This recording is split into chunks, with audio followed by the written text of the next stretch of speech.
course of the game forever. Then Robinson's former team hooked up in a classic with their arch rivals, the Giants. The game played deep into the night, and in 12 innings, the Giants took game one in a marathon, 3-2 tonight. Game two of the series. Giants-Dodgers from San Francisco next.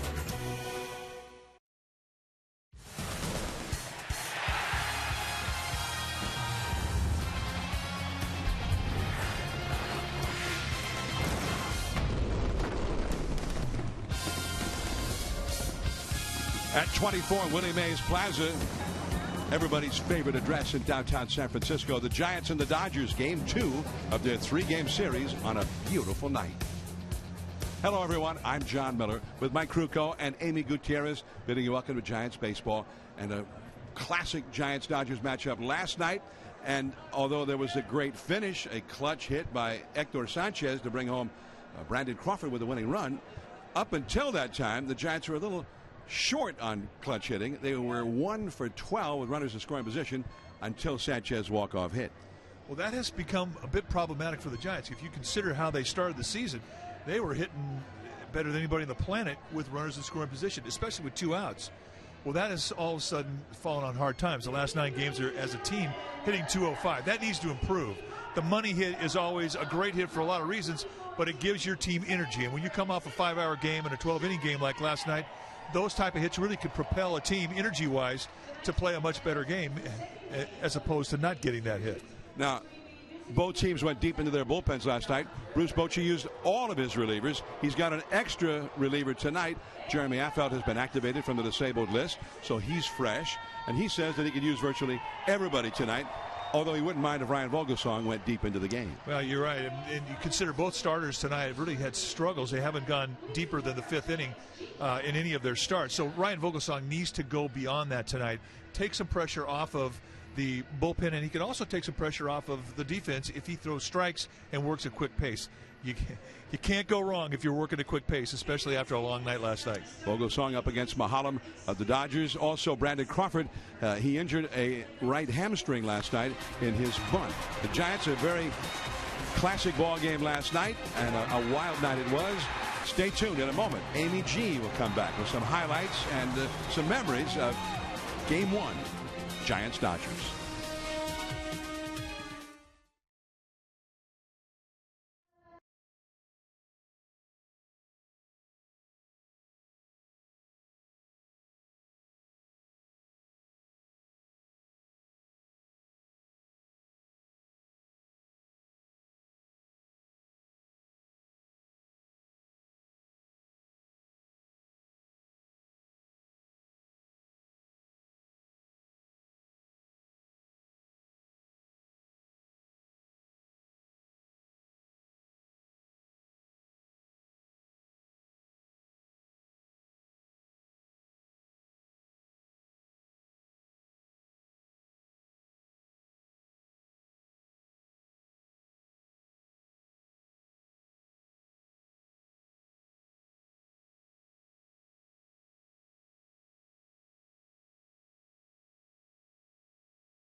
Game stretch is about to start shortly. Welcome back to our broadcast. I'm Amy Gutierrez, and your San Francisco Giants, well, they played an almost 5-hour marathon last night.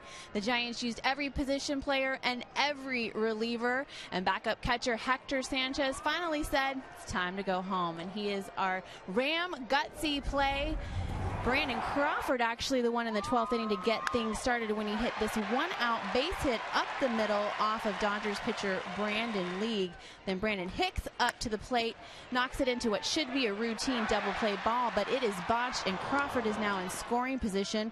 A little heads-up base running, and Crawford advances to third base, and things look a whole lot better for Hector Sanchez, who sees a pitch he likes, knocks in Brandon Crawford, and propels his team to a 3-2 victory. Ram 1500 Motor Trend's 2014 Truck of the Year and first ever back-to-back champion. It is a walk-off victory, and for Hector Sanchez, it's his 4th career extra inning walk-off hit.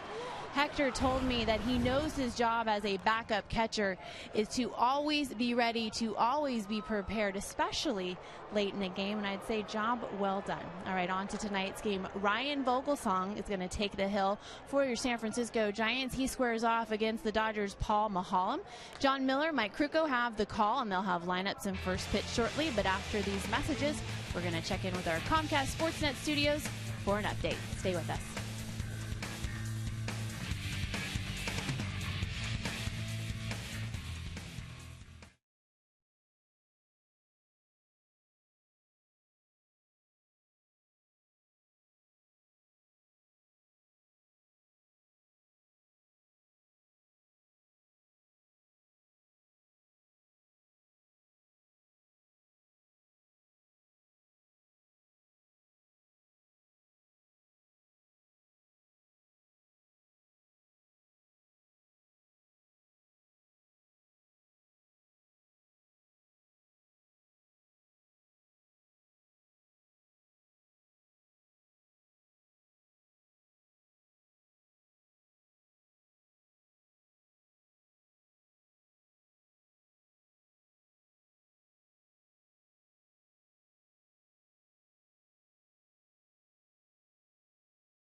AT&T Park, the game last night, 4 hours and 54 minutes. You didn't have time to sleep before you came back here. Not a lot of sleep. Not a whole lot of sleep. Taking a look at that Giants lineup tonight against the Dodgers, Brandon Belt moves down in the order, out of that 2 spot. Hunter Pence moving into that 2 spot. Do you like what Bruce Bochy has been able to do without Marco Scutaro this year?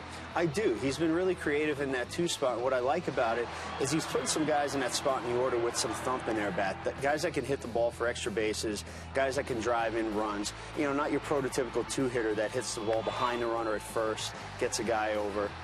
So I like what he's done with it, and these guys have produced in that spot. Hunter Pence looked really good last night, hitting the ball the other way, and Brandon Belt had 3 hits. So I like them moving in and out of that spot. Nice to see Pence get those hits. Belt has been hot this year. Nice to see Pablo kind of get it going at this point as well. And maybe he'll be able to do it against a guy who's really struggled so far this year. His one start, Paul Maholm, didn't last 5 innings. What are you expecting from the lefty tonight? Well, I'm expecting him not to go deep into the ball game, especially he's only had 1 start and gone 4 innings in that start, and that was about 10 days ago. The Giants have seen this guy before when he was with Pittsburgh and Atlanta. The key to me is to get him early in the game so that you can get their bullpen involved again. Even though they have a quality bullpen, they were taxed last night, just like the Giants bullpen. And if they can get Maholm out of the game early, I think it'll serve them well. I believe for the Dodgers, the only guy not to pitch was Brian Wilson, the guy with the beard. Yes. So if you were a betting man, might see him out there tonight. Pretty good chance he'll be in the ball game tonight. All right. We do remind you that as soon as the game is over, we invite you to tune over to Comcast Sportsnet Bay Area. We'll have full reaction, analysis, highlights. Rich Aurilia will stay no matter how long the game goes, even until 3 in the morning. Now, we'll send you back to AT&T Park. John Miller, Mike Krukow. Enjoy the game. Dodgers, Giants, take 2.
Go as Ryan Vogelsong takes his final warm-up pitches on the mound. Let's take a look at the Dodgers batting order, brought to you by your Northern California Lexus dealer. D. Gordon leads off, second base. Carl Crawford, left field. Then Hanley Ramirez hitting third, and he is hitting .471 against the Giants so far this year. Adrian Gonzalez at first base. Matt Kemp, center field. Andre Ethier, right field. Yasiel Puig out of the lineup. We'll talk about that a little bit later. Juan Uribe, third base. Drew Butera, the catcher, hits 8th. Paul Maholm, the pitcher, batting 9th. On the hill tonight for the Giants will be the right-hander Ryan Vogelsong. Vogelsong, 36 years old, 6'4", 215-pounder in his 8th year at the big league level.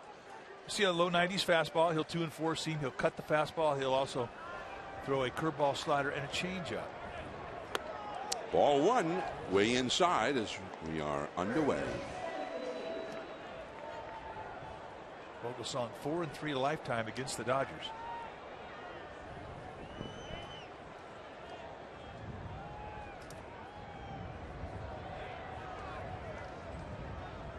D. Gordon was hitless last night.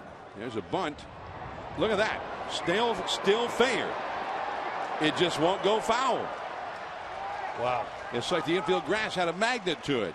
I've never seen that. Baselines can change on a day-to-day basis, but I mean, as far as perfection is concerned in a bunt, that's it. You're looking at it.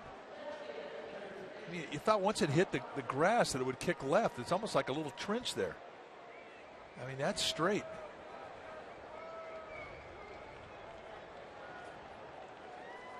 It does almost look like it's built, tailored to keep a ball like that fair. So here is Carl Crawford. They may have to send that picture to the Dodger Stadium groundskeepers and say, well, this is what we want here for D. Gordon. Yeah, we want this bunt trough that's down the third baseline. Carl Crawford, 275. With no homers and 2 batted in. He was 0 for 4 last night. Giants and Dodgers each with a record of 9-5 atop the National League West. Posey and Pablo come over, but this one is well back out of play. Let's take a look at the defense behind Vogelsong tonight. The Giants will have Morris, Pagan, and Pitts. That's the outfield. Westrom in right field. Arias and Sandoval on the left side of the infield. Hicks and Belt on the right side. Buster Posey will be in the squad, putting down the signs.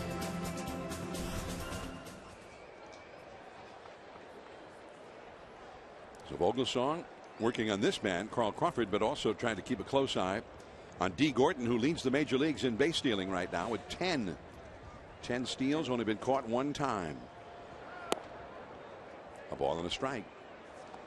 Vogelsong's first start of the year was in Dodger Stadium.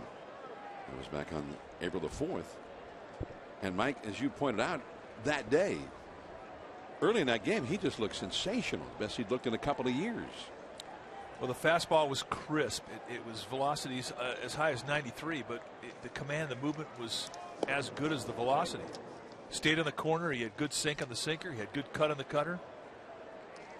When he got into his stretch, it was problematic for him to get back to that rhythm that he had in the windup, and he sort of lost that rhythm that he had early in the game that was so good. He improved upon it in his second start, so it's still a work in progress, but he's feeling like he's making gains mechanically, and he feels good about what he's able to do with the ball right now. Michael Morris in left field. This one's coming right to him. D. Gordon, who went halfway to second, returns to first. 1 away. Good change up there. Now here is Hanley Ramirez. Ramirez into the game, hitting .291, 2 homers, 7 driven in, .381 on base average. Last night, Hanley Ramirez had 2 hits in 6 at bats, including a 12th inning double. But Yusmeiro Petit, who gave up that 1-out double with the big hitters coming up, was able to work his way through the Dodgers' big hitters, and Ramirez never got past second base, and then the Giants went ahead and won the game in the last of the 12th. Brandon Belt on the bag at first with D. Gordon. Dodgers lead the majors in stolen bases. D. Gordon has half the team total of 20. He's got 10.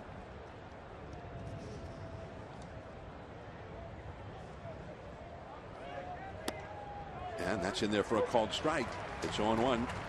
Eric Young Jr. of the Mets and Emilio Bonifacio of the Cubs began the day tied for second in the league, each with 7 steals.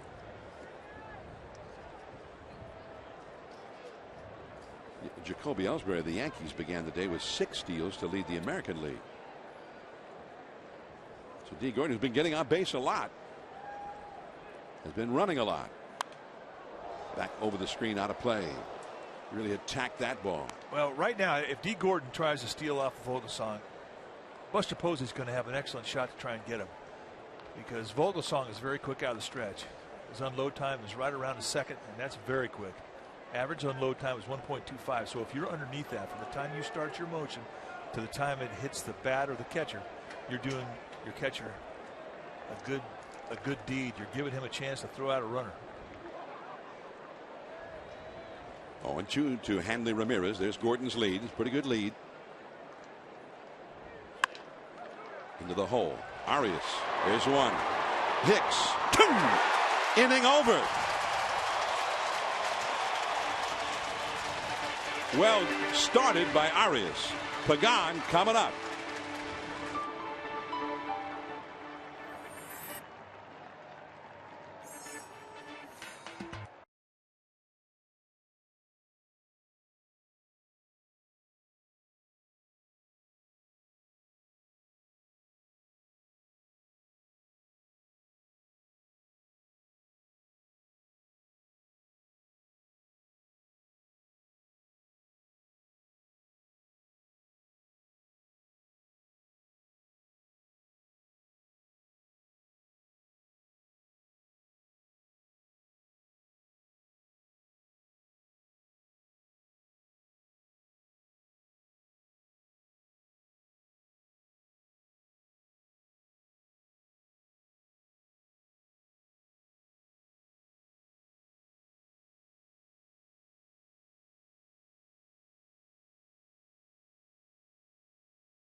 Presented by Audi.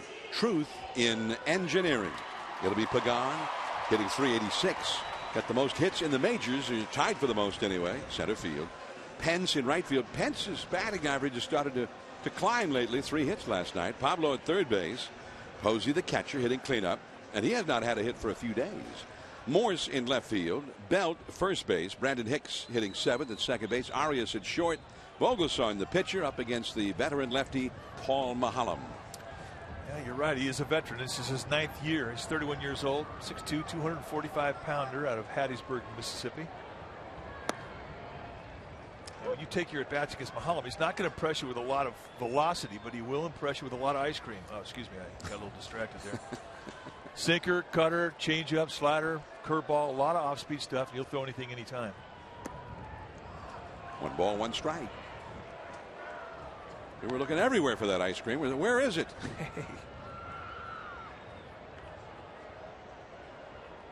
There it is. Won't be long now. Yep, that's where the party is. Mahalem 2-4 lifetime against the Giants. Right back to Mahalem. So Pagan, not this time.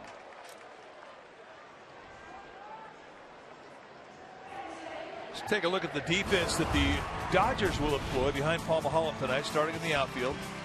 It'll be Crawford, Kemp, and Ethier. The best arm is in center field with Kemp. Ramirez and Uribe will be on the left side of the infield. Gordon and Gonzalez will be on the right side.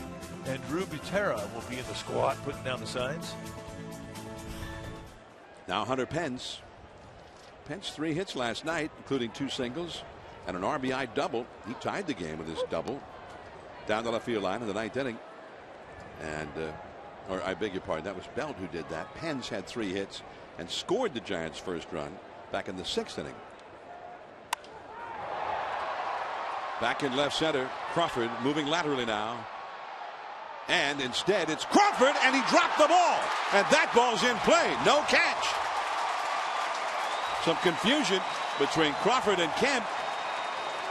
And Kemp ended up going for the catch, and then he did not hold it. Well, there was a little bit of drift. You saw it, and you watch Crawford, and he was going for it all the time. Then he pulls up, and with that, it's caused Kemp to stop. And meanwhile, Kemp reaches up, gets it in the glove. And it was on the exchange when he takes it out that he drops the ball. And I believe from what we've seen around the league, that's going to stay. It's been ruled an error, a 2-base error. But boy, a center fielder is the captain. He has to take charge out there. And it was really Kemp's job to call off Crawford as soon as it got close to him. So a big two-base mistake, and now it's up to the Giants to make it pay. Pablo Sandoval.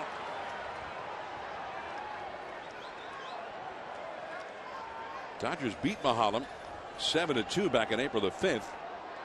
And Pablo hit a 3-run homer against Mahalam in that game.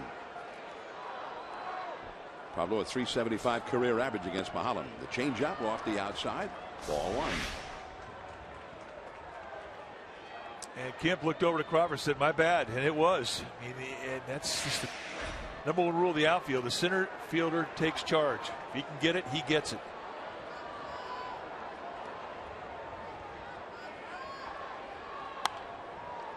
Out of play. 1 ball, 1 strike. Well, it's odd because he had emerged as of a couple of years ago as one of the premier center fielders, one of the premier players in the game, Matt Kemp. And then the last 2 years he hadn't played that much. And even now he's not playing every day for the Dodgers. That will keep Pence at second. And Uribe throws out Pablo. And so it goes for Pablo right now. 2 down. And Buster Posey. Well, you look at what type of contact he's making when he's making his outs. Early on this year, he was making hard outs, and that hasn't happened. Not seeing the same contact that we saw earlier in the year. I mean, early in the year, he's just flat out hitting in hard luck. But now he has some adjustments he has to make. Buster Posey. And the curveball in there for a strike. Buster, who was 0 for 3 with a couple of walks last night. And Buster has not had a hit since the night that he got clotheslined at first base after his bunt against Arizona by Paul Goldschmidt of the D-backs. So Buster like to get it going again himself. In the dirt, swung at a bad one. 0-2. You don't often see him go out of the strike zone, especially low. Every once in a while you'll see him try and catch up to a high fastball, but it's rare that he will go down in the dirt. Chase a breaking ball from either a righty or a lefty.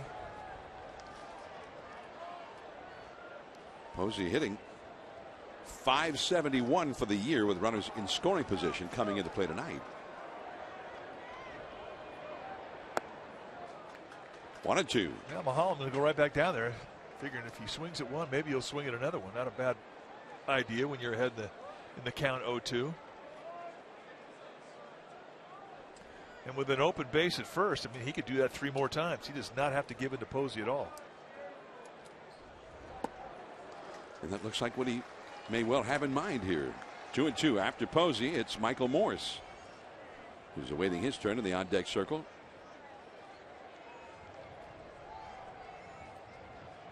No score in the game. Pence at second after the dropped fly ball. 2 down.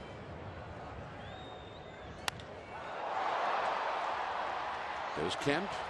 Plenty of time, plenty of room. No score as we head to the second inning. Adrian Gonzalez and then Matt Kemp will be coming up against Vogelsong.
AAA. Fresno has the corresponding roster move. Brandon Crawford not in tonight's lineup. He has some tightness in his right hamstring. He is available to play if needed, and it is the skipper's Bruce Bochy's 59th birthday. Happy birthday, Bruce Bochy. John, Mike? All right, thanks. Amy G. And in effect, Bruce Bochy's already won one game on his birthday. The Giants' victory last night occurring about a quarter after midnight today. Going for two. Here's Adrian Gonzalez. The Giants not in a big overshift. Still just two infielders on each side of the infield, but they're really playing him to pull. And the second baseman, Hicks, is out in right field as they're, you get a look at it. Gonzalez has been hot.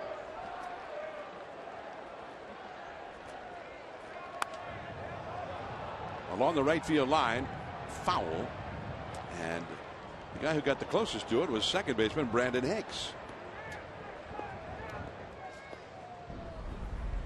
Go back to April 4th, a little flashback, and a fastball away. Vogelsong on the outside corner. Really not a bad location mistake. Just great opposite field hitting for Adrian Gonzalez, and I believe that was his first home run of the year.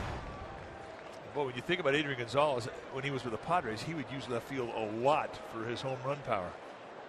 He's got 5 home runs for the year now. That ball really ran in on him. Buster Posey. He's got it. Buster never did get rid of the mask. So 1 away. Now Gonzalez is talking to the plate umpire Fletcher. Is he what is he saying? That is he claiming the catcher's interference or what? Well, I really don't know, but you know, a player has a right to catch a ball. Look at Posey's looking at the ball. He's got to step around Gonzalez. Oh, so that was the call. Whether he caught it or not, Andy Fletcher called him out. And I like that because Posey, you hit the ball, go to first base instead of standing right in front of the catcher. So Posey, as it turns out, did not need to catch the ball. He caught it anyway. So it's kind of just an academic discussion, but the call there was that he obstructed Buster Posey in his effort to go catch that ball. I think Gonzalez is saying, well, what am I supposed to do? The ball's foul. I just was watching it. Definitely not a call we see very much. Andy Fletcher has a very consistent strike zone, but it's a small zone. You're not going to see a lot of corner strikes, and he prefers the low strike. You will see more knee highs than you will belt highs. But what you get in the first inning, you usually are going to see the whole game. He has a reputation for consistency. And that fastball in there, 2-1. Matt Kemp hitting only .214. He has only 6 hits and 28 at bats. But of those 6 hits, he got 3 homers and 2 doubles. So he's not done a whole lot of hitting. But when he has actually gotten a hit, it's been destructive. No score in the game in the second. Just off the outside. 3-1.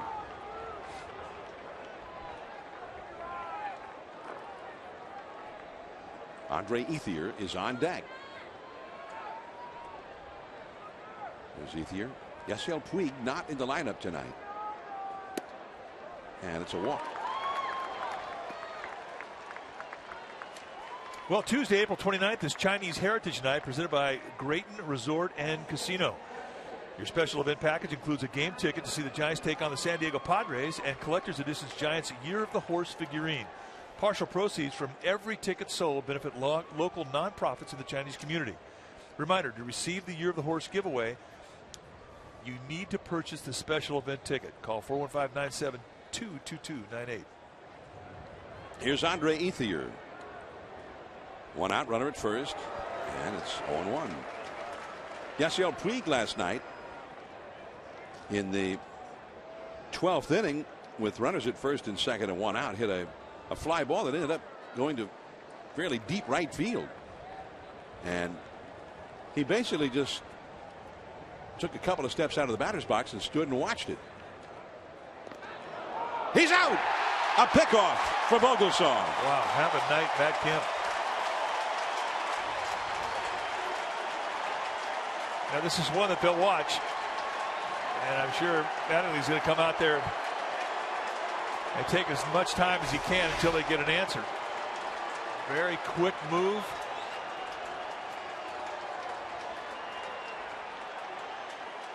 First base umpire Seth Buckminster, and we don't know much about Seth Buckminster. He's a new umpire. Well, Mattingly must have gotten word from the video room in the clubhouse that call was not the right call, so he has appealed this one for a replay review. But it's close, and here's where the review has really drawn some controversy. Is that if it's a close play and it's a bang play, it has to be conclusive evidence that he indeed was safe or out, depending on the call. And I don't know if they're going to overturn that. I mean, it's that close. I mean, it really, from the first angle that we saw, now you can't see the hand in the bag right there, but the first angle we saw, it looks like he had the fingertips on the bag. I thought it looked like he should have been called safe. The umpire in New York, and we don't know who that umpire is looking at the angles, not just from our telecast, but they also have angles from the Dodgers telecast going back to Southern California. And so the umpires now are waiting for the decision from the replay umpire in the command central in New York. Now, I think it was a tie, and I don't think they're going to overrule a tie. Even though the rule book clearly says it doesn't use the word tie, but you got to tag him before his finger's on the bag. If it happens simultaneously, then he's supposed to be called safe. The question is trying to figure out exactly the moment when Belt's glove made contact with the arm of Matt Kemp, and that's where we've seen calls we thought were going to go one way, and they went another way because the umpires in New York said no, it's not conclusive.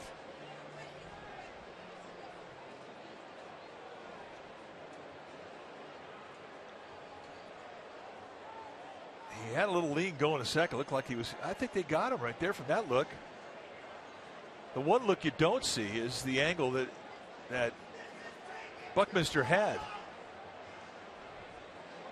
And then umpire in New York who's looking at it doesn't see it from that angle either. He sees it from the angles we have and from whatever angles the Dodgers telecast. Well, it's been our experience that the longer they deliberate, the more unlikely they are to review it or to overrule it.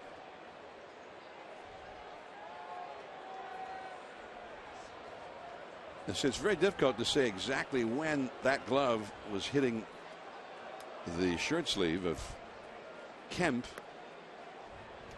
which that's where the umpire in New York can say, well, that's what's inconclusive if you're going to overturn the call.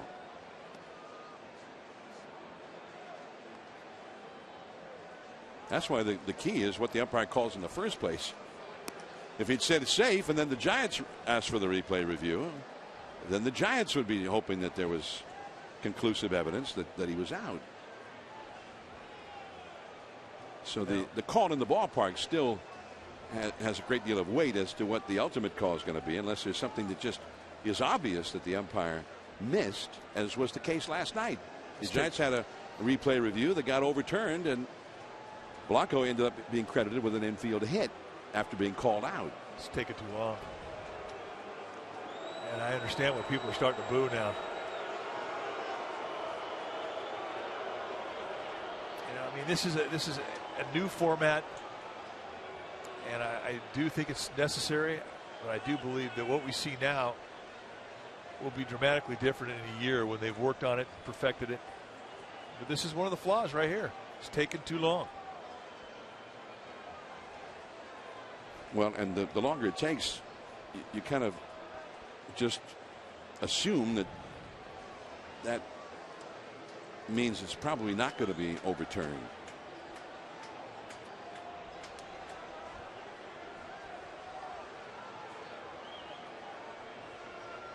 The guy who's inconvenienced right now is Vogelsong. Well, here comes the call. So it stands. Now, I don't know if that's. They can either say it was upheld or they can say that it stands, which it stands means no conclusive enough evidence to overturn it. And that really is one of the considerations you have to have if you're a manager.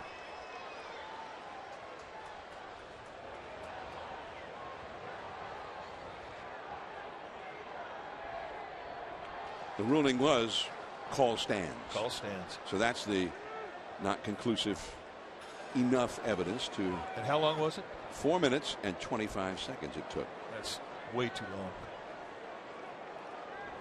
So 2 down, nobody on. And it's strike 2 to Andre Ethier. Now you're the pitcher. You never had to really endure when you pitched. Nobody's ever had to endure things like this in the history of the game.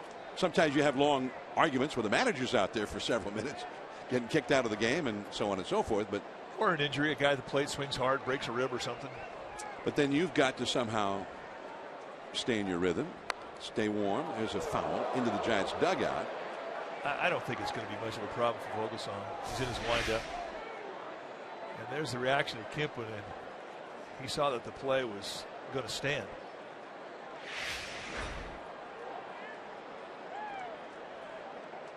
That looked like sort of a sarcastic smile.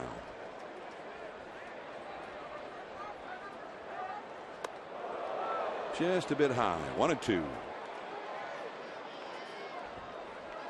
Yeah, ideally, if you're going to elevate that fastball in an 0-2 count, you throw it right across the shoulders out over the middle of the plate. If it's in too high, or if it's in too far inside or too far outside, it's not the same effect.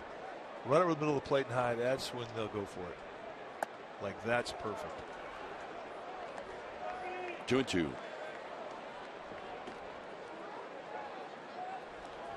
Well, the beauty about that pitch is it really gives a hitter a good sniff of a fastball. You come right back with a changeup. It's a nice change of speeds. Posey wants a fastball in. Right back to Vogelsong. Nice pickup. And the inning is over. No score. Michael Morris, then Brandon Belt coming up with the Giants. No score in the game.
The difference. Last night, Brandon Belt game-tying double the ninth off Kenley Jansen that allowed Angel Pagan a chance to score all the way from first base.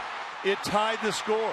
And we want to point out the most valuable player in this play was the fan in the left field stands. Look at this guy right here holding everybody back saying, do not mess with that ball. It allowed Pagan to score, and the Giants are going to win. That's our Ford right choice.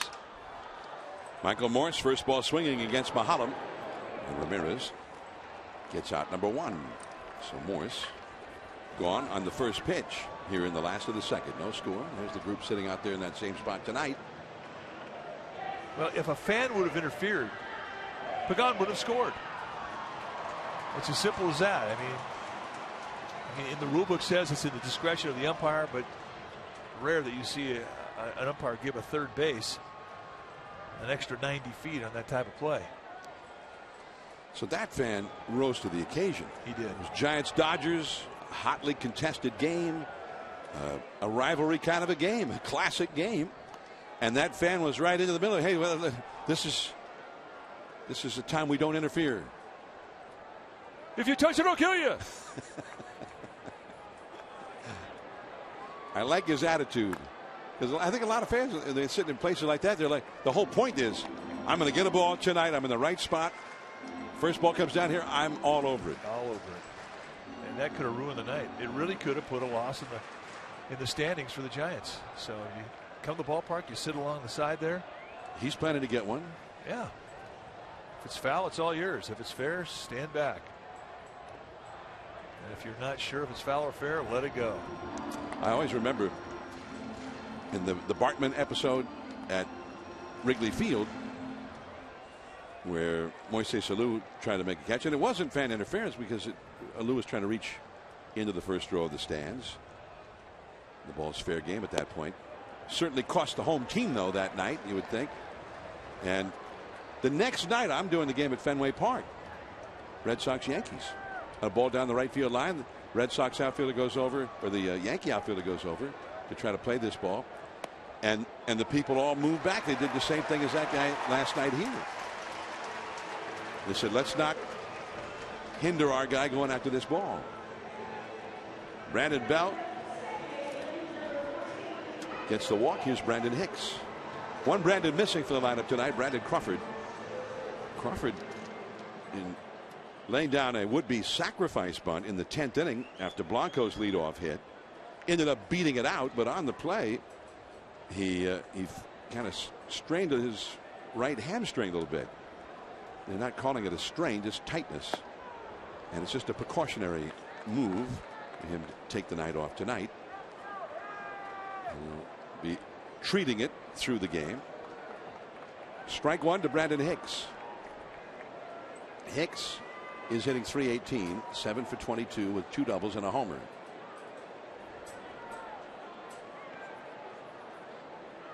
Hicks has also had 8 walks. He's got a .516 on base average in the relatively brief amount of playing time that he's had. He's also been hit by a pitch. So he's been on base all the time.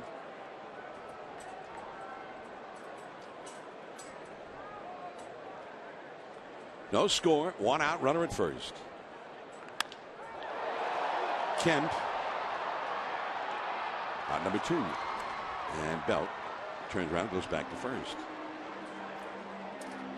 Here comes Joaquin Arias. He's starting to feel a little better at the plate, too. Got off to a slow start, but he's starting to swing it better. He did last year, hit .271. He had a lot of big hits, too. Arias had 1 at bat last night. He came up as a pinch hitter in the 11th inning and got a base hit. You had .271 as a bench player. You've had a great year.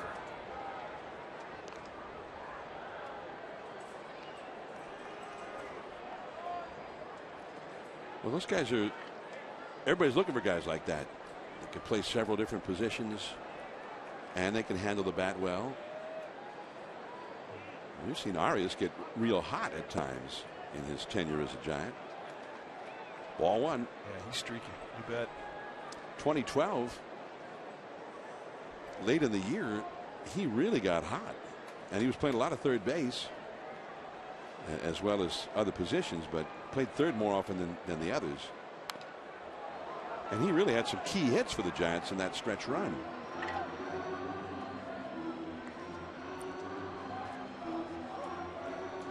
Now Toyota by the numbers. The 0 in on Prius event is on now with 0% APR plus bonus cash on every Prius. Most runs scored with 2 down in an inning, and the Giants are number 1 by far. And nearly 2/3 of all of their runs scored this year have scored with 2 down. Phillies and Marlins are next on the list. And not even close. 1 ball, 2 strikes. Arias with Belt at first and Vogelsong, the pitcher, coming up next. The Giants' batting average with runners in scoring position and 2 down is .381. even though they have not been getting many of those clutch hits here most recently. Giants have had 5 straight games, the last 5 games in this homestand, decided by 1 run. All 1-run games. 3 of them went extra innings.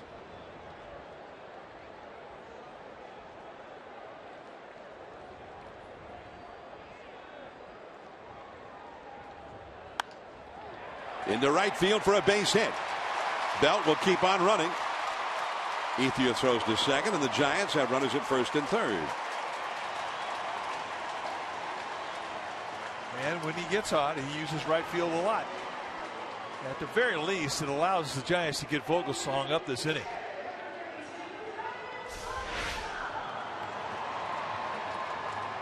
Little inside out fister.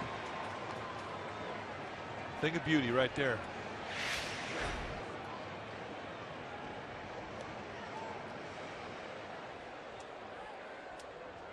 Vogelsong, the hitter. He's 1 for 5. He has 2 runs batted in this year. And he's trying to put he and the Giants on top right here. Curveball for a strike from Mahalam. Arizona lost again today. And the D-backs are just having a very, very bad start to their season. The Mets beat them 5-2 in Arizona. 10 games under 500 now. 4-14. The D-backs, their official home record is 1-11. There's the score from Arizona earlier today. Well, that's what hurts when you're getting pounded at home. That is something it really affects a team in a very negative way. 2-1. Well, and 2 of those so-called home games were played in Sydney, Australia. They were listed as the home team, but they're 1-9 in Arizona.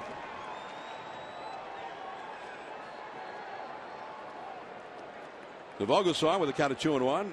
Butera giving some signals from out in front of home plate. We'll keep an eye ourselves on Arias, the runner at first here. He's not running. Uribe, and that retires the side. 2 men stranded. We're going to the 3rd inning. Uribe will be coming up. 0-0.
Fresh pan pizza, love at 425 degrees. Well, who's hot? Well, the Giants pitching staff is hot. You take a look at the least walks allowed this season around the major leagues, and the Tigers have issued just 24. Right behind them, the Giants have issued 26. Yankees round out the top 3, and 26 walks will definitely make that man, Dave Righetti, the Giants pitching coach, very happy. And that's our Papa Murphy's Who's Hot. And I might add, coming into play today because of rainouts and this and that. Tigers had only played 10 games. The Giants have played 14 games and issued 2 more walks than the Tigers staff. So, and I think it's been a long time since the Giants, even this early in the season, have been leading the league in that category. The Giants have generally issued a lot of walks as a staff. Juan Uribe leads off against Vogelsong, and Uribe's hit well against Vogelsong, 6 for 14, a .429 average against him.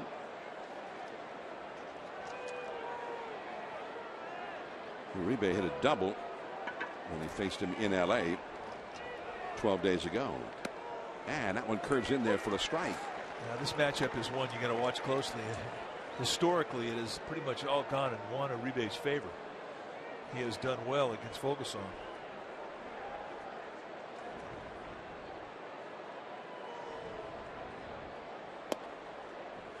A ball and a strike. And you get a pretty good book about how a guy sees a guy after about 15 at bats. This is the 15th time that he's hit against him.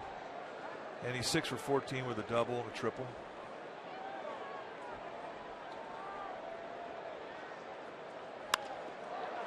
And that's a base hit. 7 hits and 15 at bats for Uribe. Right now he's getting hits against everybody. Now, last night against Tim Lincecum, this is a 3-2 challenge slider that just had a little hang time on it. And that very quickly put the Dodgers on the board. And that was the only runs that the Dodgers would get off of Lincecum. But as John pointed out, he's getting hits off everybody right now. He is red hot. He had a 3-hit game last night. Uribe came into this game hitting .379 for the year. Here is Drew Butera, son of a former major leaguer. Runner going. Posey's throws. They're waiting.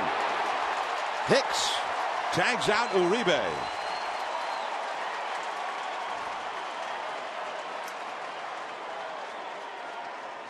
Well, I'm a bit surprised at that. I mean, Butera is a guy that they will put a hit and run on. This is what they do. You can see Uribe taking a long look inside, knowing that he has got nowhere to go except back in the dugout. And the way that Vogelsong is getting unload time and Posey's arm, just too much of a overmatch for Uribe. So a busted play, and the Giants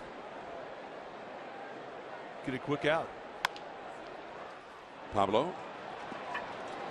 2 down. Well, the Dodgers have put 1 man on base in each of the first 3 innings, and then that runner has ended up being wiped out on the base paths in all 3 innings. D. Gordon had a bunt single to lead off the first, and he got eliminated on a double play that ended the inning. Matt Kemp walked in the second, got picked off. Uribe singles here in the third and gets thrown out trying to steal. Although, as you point out, very likely not a straight steal attempt. Strike 1 to Mahalam.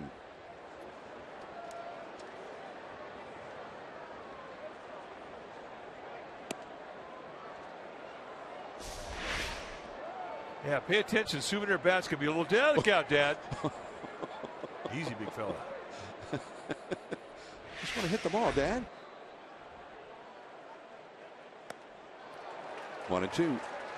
91-mile-an-hour two-seam fastball. The velocity again continues to be no problem for Vogelsong. This is something that we didn't see a lot of in the second half of last year, when his velocity would be consistently around 88, but now he's around 91, 93. And the inning is over. Even though there have been 3 base runners, Vogelsong has faced the minimum in 3 innings. Pagan coming up.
partner Dwayne Kuiper. Tickets are still available for the entire Cleveland series at sfgiants.com/tickets.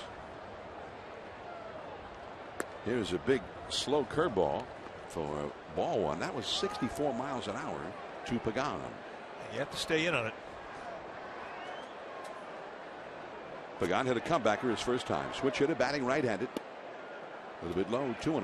Well, Holland will take that big curveball, and you'll see that of his hand, and it looks way outside. And then all of a sudden, here it comes back to the strike zone. So you have to stay in on it.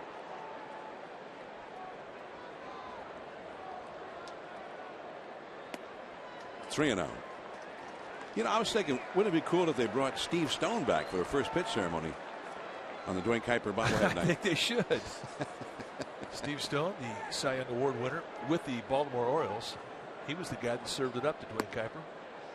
Steve Stone, who began his career as a pitcher for the Giants back in the 70s. Puig is not in the game. But the Puig fan is here. The very first ball game I ever got in as a major leaguer, I was relieving Steve Stone, who got knocked out in the third inning. He made a start. We were teammates with the Cubs. And then the next year, he went to the White Sox. Good guy. Great broadcaster. He's broadcasting for the White Sox now with Hawk Harrelson. The Giants will be facing the White Sox in interleague play later in the summer. That's a walk for Pagan to start the third inning. No score in the game. Second walk allowed by Mahalam. And Hunter Pence will come up. First time the Giants have gotten a leadoff hitter on base. Dodgers have done it twice.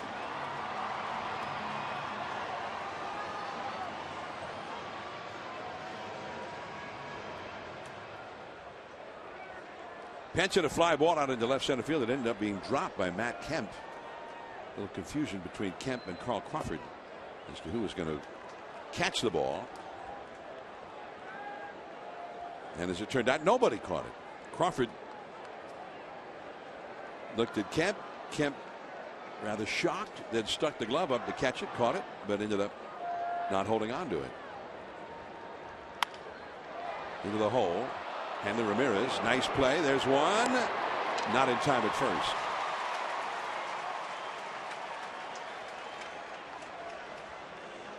Pagan forced out at second. One away. A lot of heat put on this play by Angel Pagan. And D. Gordon has got one of the strongest arms. He's probably got the strongest arm for any second baseman in the National League. But you can see the heat put on by Pagan. Really kicked that left leg around. And Gordon applauding the effort from Hanley Ramirez to get that lead out.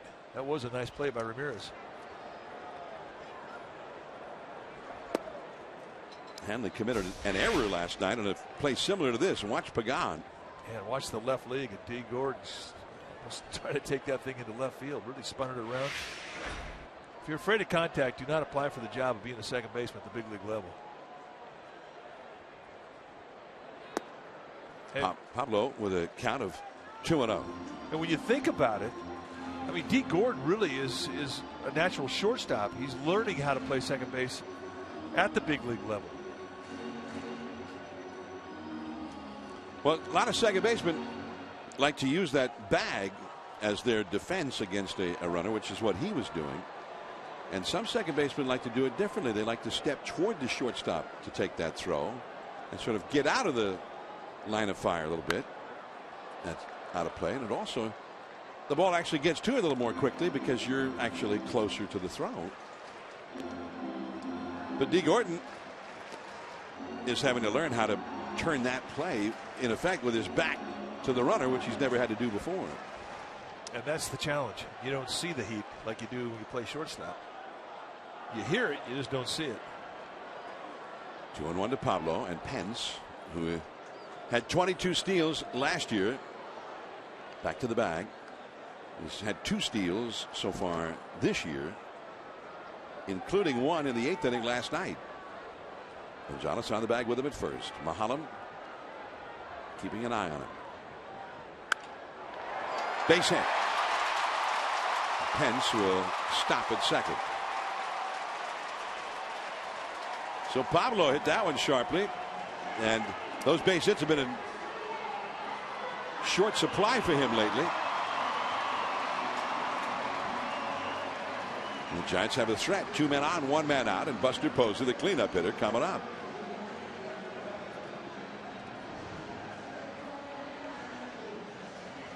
Oh for 1 tonight for Buster.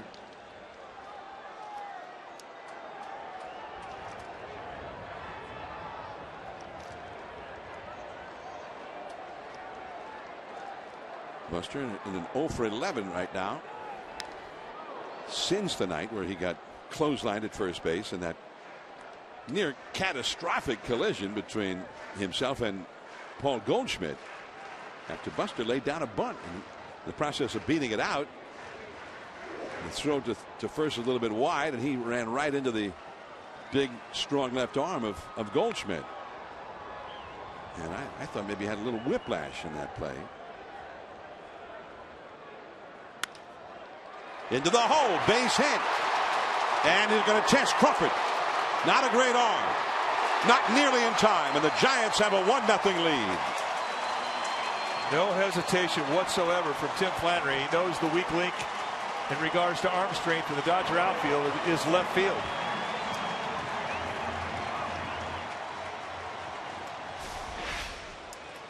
Ground through ball through the left side, and even with a drawn in Crawford, he'll cheat in because he knows he doesn't have a strong arm. No contest for the speed of Pence. And watch Tim Flannery make the call. No hesitation.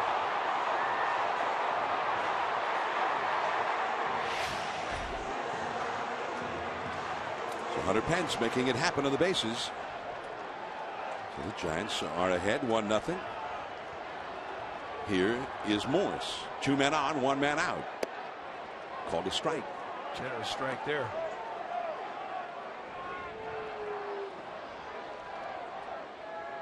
Michael Morris grounded out to short his first time. Morris sees a strike call like that, he might think right field.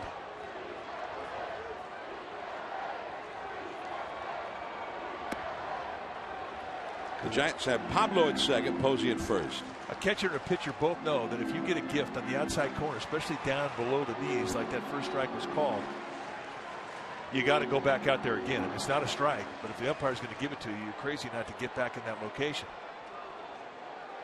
It can really neutralize a lot of power for a hitter like Morris when you have him have to chase something off the plate away about 8 inches off the ground.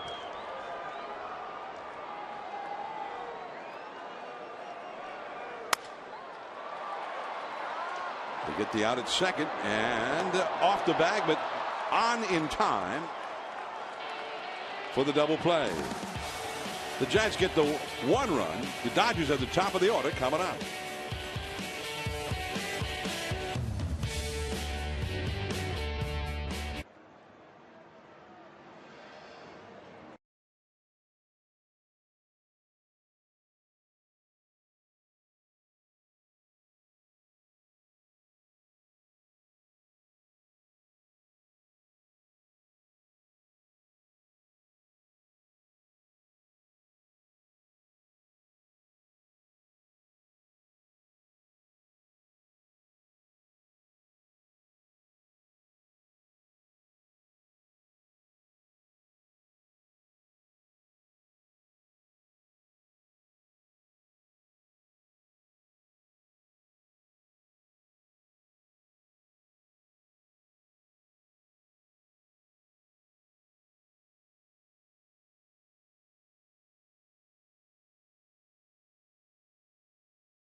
limiting walks. A big reason for that, Tim Lincecum. He has only allowed 1 walk in his 3 starts this season.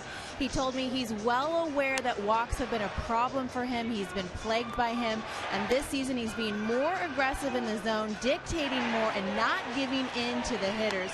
Mike and John, he did also tell me, though, that what he's really working on now is finding his rhythm earlier in the game. John? All right, Amy G. Well, I think that's good self-analysis, and he knows it has been a problem in his career that he warms up slowly. Sometimes he won't find a rhythm till 50 pitches or more. His goal now is to find that rhythm every first inning, and I think he's done a much improved job of doing it. D. Gordon, the leadoff man, who had a bunt single his first time, and that one spins in there for a called strike. Pablo's very shallow at third for D. Gordon here. Gordon now 8 for 21 lifetime against Vogelsong. Gordon is hitting .386 against the league so far this year. Showing bunt, curve in the dirt, a ball and a strike. It'll be Crawford on deck, and then Hanley Ramirez due up third in the inning. Vogelsong had only thrown 31 pitches in the first 3 innings. And every time the Dodgers have gotten a man on base, he's been wiped out on the base paths. Woohoo. 1-2. Well, Vogelsong knows what pitches D. Gordon has hit, what locations he's beat him on. And the one pitch that he feels that he can get it with is that curveball. If he keeps it down, it's a hard one for Gordon to lay off of. Posey, he was trying to grab it before it went foul. He went ahead and threw the ball to first just in case. D. Gordon had stopped running, and he was a little shocked when he saw the throw hit the glove of Brandon Belt at first base. Well, Buster's, he's talking it over with Andy Fletcher. He said, you know, I touched that ball, and it was fair, and I was in fair territory. Shouldn't it be fair? I mean, look where Buster Posey is. And that's why he stayed with the play. But actually, the ball was not in fair territory. Didn't make a difference. Yellow. 2-2 the count. That's just to cleanse the palate of the eye. Go upstairs with a high fastball and then go right back downstairs with the overhand curveball. Try and bounce it at home plate. It was a cleansing fastball. Yeah, exactly. Cleanse the palate of the eye. Thank you. Ooh. Well, we thought that was a strike in the previous inning. It was called a strike, something similar anyway, called a strike to Michael Morris. 3-2 now. This is just should be a here, hit me something. Middle of the strike zone. Morris, one away, and that's exactly what it was. Giants Baseball is brought to you in part by Toyota. The Zero In on Prius event is right now with 0% APR plus bonus cash on every Prius. Panoramic look at AT&T Park. Bleachers in the foreground. Willie Mays Wall out there in right field. Here's Carl Crawford. And it's 0-1 now. Unlike D. Gordon, who is not a guy you expect to hit a home run very often, Crawford has shown some power in the past. Got to be a little more careful about throwing one toward the middle of the strike zone against him. He's hit as many as 19 homers in a season. Wow, where was that one? Yeah, Vogelsong wants to know that very same thing. Started him off with a changeup away, then he came inside with a fastball in, and he thought it was right there. And Fletcher said, "No, a little inside." There aren't big corners on his strike zone. It's a small zone. Goes back in there again, a foul tip. 1-2. And you can go back in there again with a front door sink. You can go to a back foot slider, stay on that side of the plate.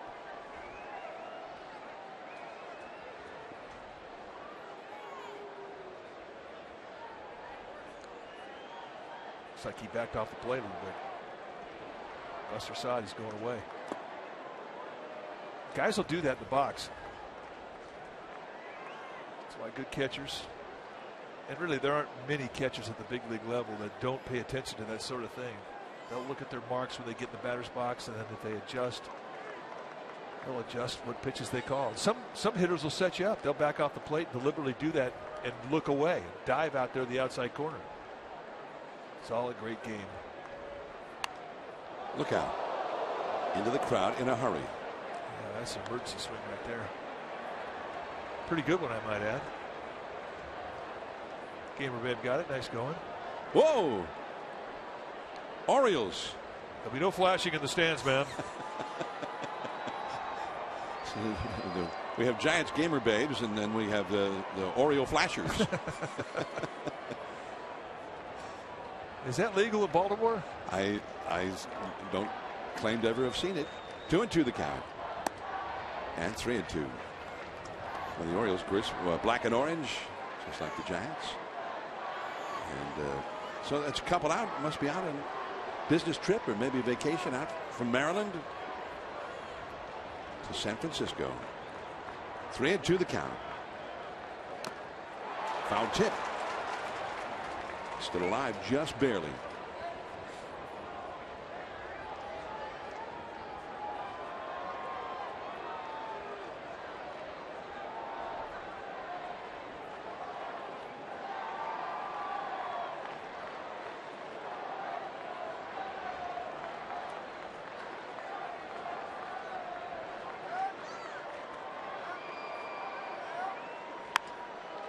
Crawford fouls that one down the left field line. Still 3 balls and 2 strikes. Nice little battle going on here.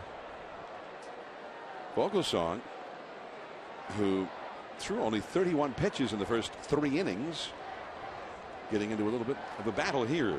This will be the 9th pitch of this sequence upcoming.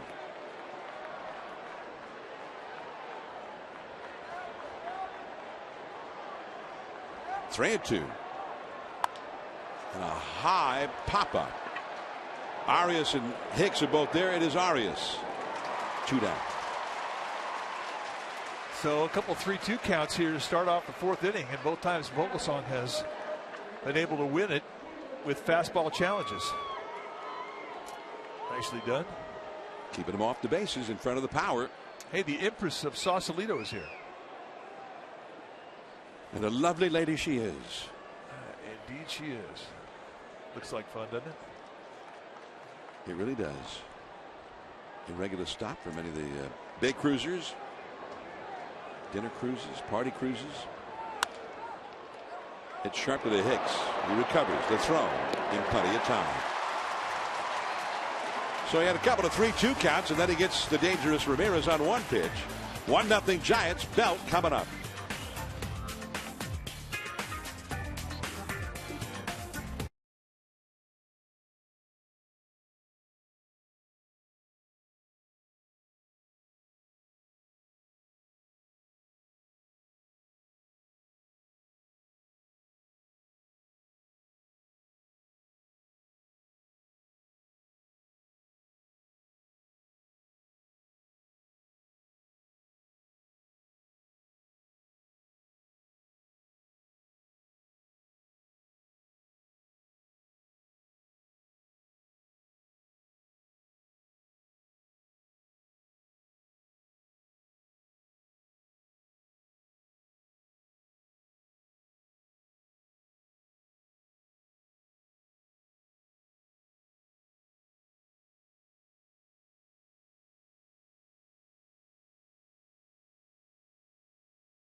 Xfinity, bringing TV and internet together like never before. The Richmond Flying Squirrels, the Giants AA affiliate in the Sally League. Starting pitchers this season combined, or in the Eastern League, I beg your pardon, 13 starts and a 2.81 ERA for the group of them. Ty Block, Clayton Blackburn, Kyle Crick, Calvin Marte, Adalberto Mejia, Jack Snodgrass.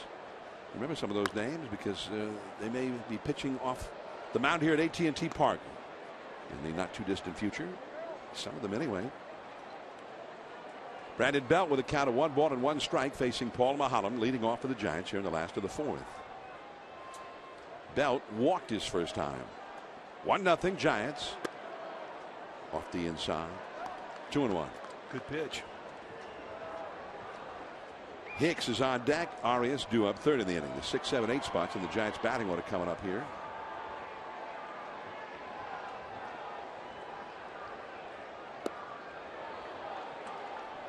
Two and two. Belt has done a lot of swinging and missing lately. He has struck out 17 times in 60 plate appearances.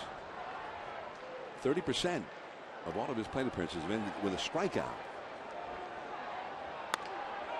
Right up the first base side, a fair ball. Maholm over to cover. Who got there first? Out!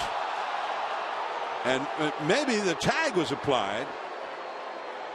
I thought Belt's foot hit the bag first, but maybe the tag had been applied already. It was a signal given by the umpire, Buckminster, and maybe that's what it was.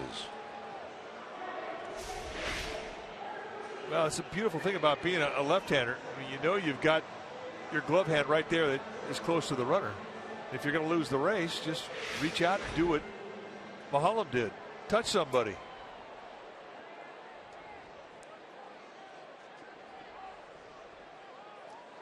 That's two plays in this series. We've seen Adrian Gonzalez go way over to his left and make nice backhanded plays.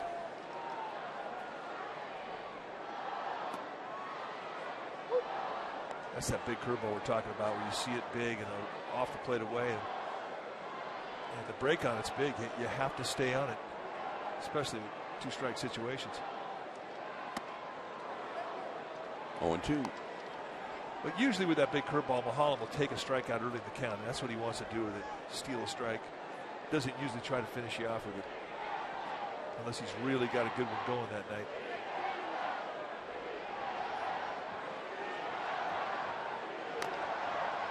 And just got a piece of that one. And that's his harder breaking ball. That's a slider. A little quicker. And if you looked at Buteras' target, he wanted that thing off the plate inside. I mean, that was kind of a missed location on the other side of the plate.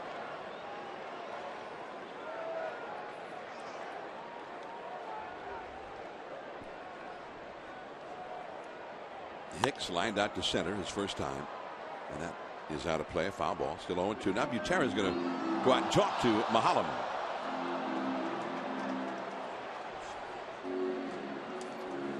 Well, the NBC Bay Area Investigative Unit, they're led by a chief investigative reporter, Tony Kowaleski. They're an award-winning team of 15 journalists dedicated to holding the powerful accountable. The Investigative Unit on NBC Bay Area. We investigate.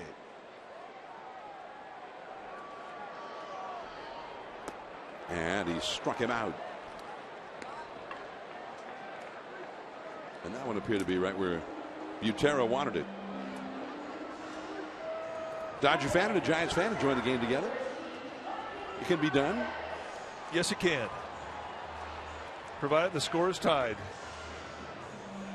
I didn't talk to Don Mattingly before the game yesterday and Jackie Robinson Day. For Bruce Bochy, he understood why they wanted to do it with everything that's gone on and trying to look at the larger picture, but it still kind of hit him the wrong way. We're supposed to go over and shake their hands at the end of the ceremony. What is up with that? I asked Vin Scully about it, and here's what Vinny said. What's up with that? Vinny didn't get it either. Well, it's just not done. A ball and a strike to Arias. He singled to right his first time. The Giants ahead 1-0 in the fourth. 2 down, nobody on.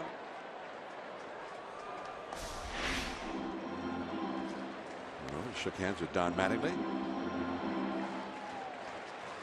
Well, Don Mattingly's a hard guy to dislike. I mean, he's really a good guy. His nickname in New York was Donnie Ballgame. Hanley Ramirez and Arias is thrown out. We're going to the 5th inning. Adrian Gonzalez, Matt Kemp, Andre Ethier coming up for Vinny's club, the Dodgers.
Catered under the iconic glove in left center field. You can seat up to 18 people in your party, and it includes a snack bar and a beverage package for you and your guests. For more information or to book Docker's deck, call 415-972-2298. Did you ever think that there's something secret inside the glove that nobody knows about? I've been reading a lot of these kind of action novels lately. That's CIA headquarters in there. Is that a joke? If I told you, I'd have to kill you. Here's Adrian Gonzalez. He fouled out to the catcher his first time. Vogelsong, well, right into the defense, well out in right field, and Hicks throws him out. One pitch out, and a lot of the Dodgers are being very aggressive early in the count against Vogelsong. And that is a great gift to start an inning. A one pitch out, thank you very much.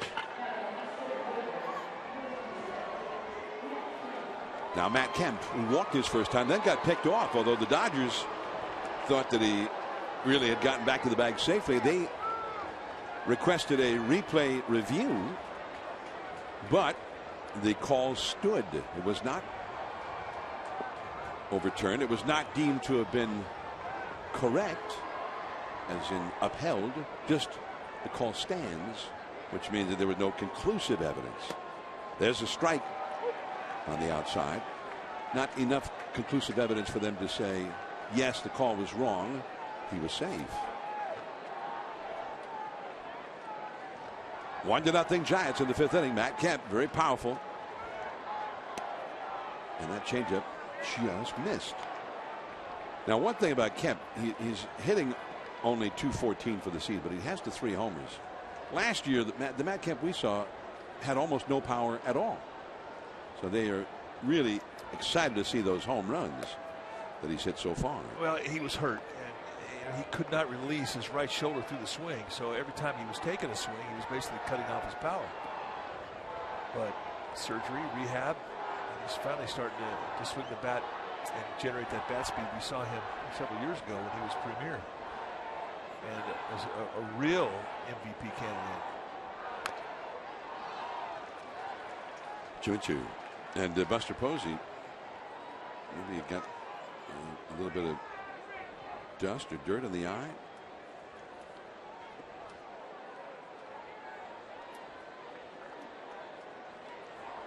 Umpire asking him if he's able to continue, and Buster gave the high side. So here we go. 2-2 the count to the dangerous Matt Kemp. Andre Ethier is on deck. Fifth inning. Byron Vogelsong's allowed 2 hits, 1 a bunt, and 1 walk. He's got a 1-0 lead. And 3-2. Tried twice now to go to the outside corner with that little 2-seam circle changeup. Had that movement come back to the strike zone. He's missed twice with it. Now that's a pitch he's had good success with historically against Kemp. He just can't quite get it in the spot that he wants tonight.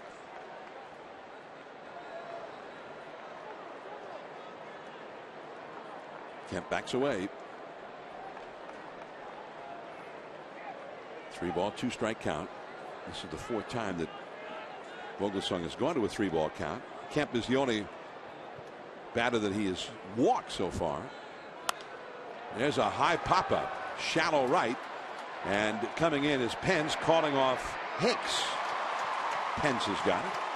Really, it has become almost a theme tonight. If he does get into a 3-2 count, he challenges with a fastball and he gets a pop-up or a lazy fly ball. And that's the type of movement that we had seen from Vogelsong when he was really rolling. He never really threw a lazy fastball. It always had a little second stage hop to it. And I think that's what's happening tonight. You look at location, you think, well, that's a high fastball ready to hit. But they're not scoring it up, and that's because it's got good late finish. Nice movement on it.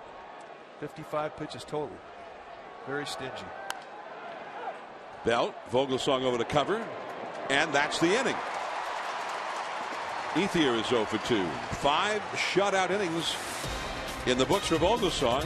Vogelsong looking like Vogelsong tonight.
.com or your local dealer today.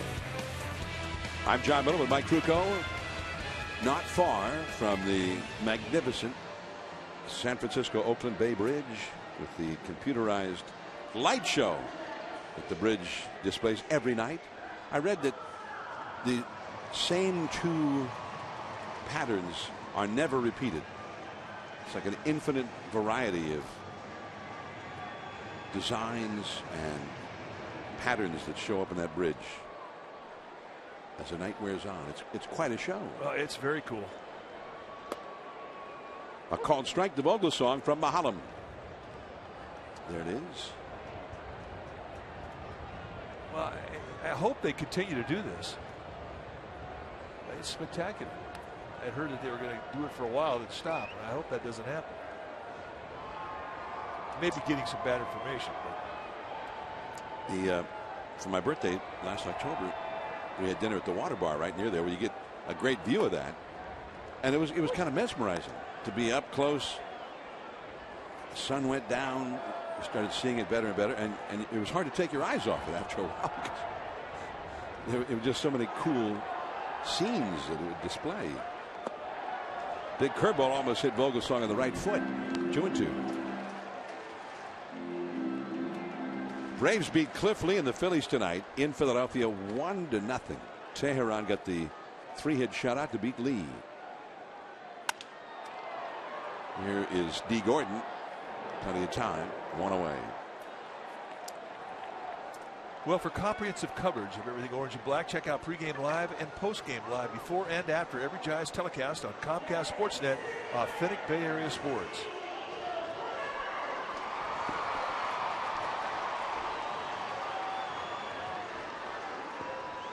Tomorrow, noon, Giants pregame live on Comcast.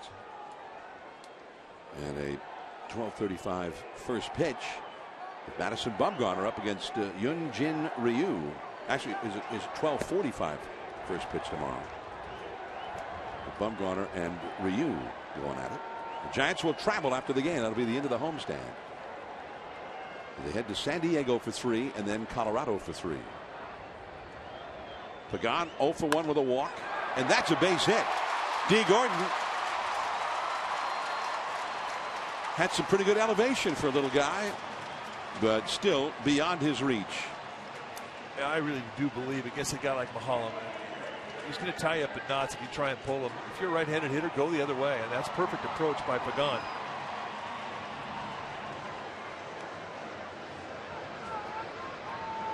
Hunter Pence.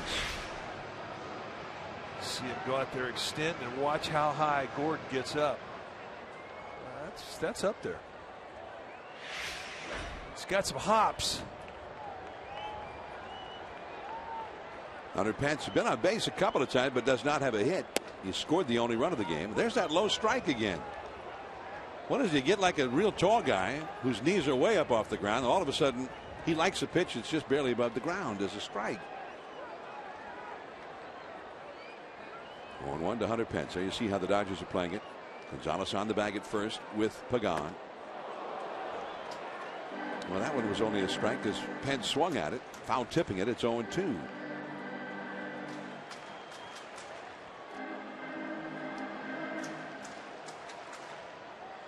Pence has hit a couple of home runs over the years against Mahalam. They've seen each other a lot. Pence has 54 career at bats against him. And Pagan just back to the bag.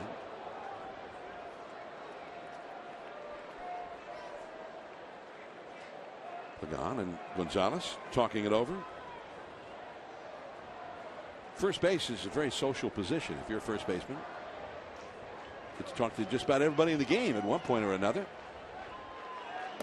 Now the all-time worst or best, depending on how you look at it, Sean Casey, no doubt about it. The mayor, he was the friendliest guy on the planet. And some guys don't like it. Some guys don't want to talk. I mean, they get to first base and they're concentrating on what's going on. They don't want to socialize. But Sean Casey never met a ball player he didn't like.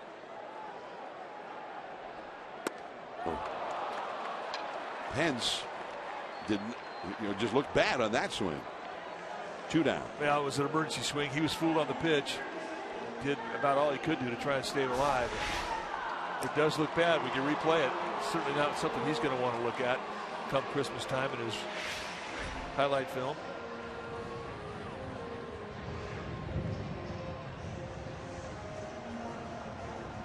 Two down. Here's Pablo. Pagan still at first. What about getting a jump to steal a bag against Mahalam? Tough to do? He's got a really good move to first. And he's like all good lefties that are difficult to steal on. He's got 4 or 5 different moves to home.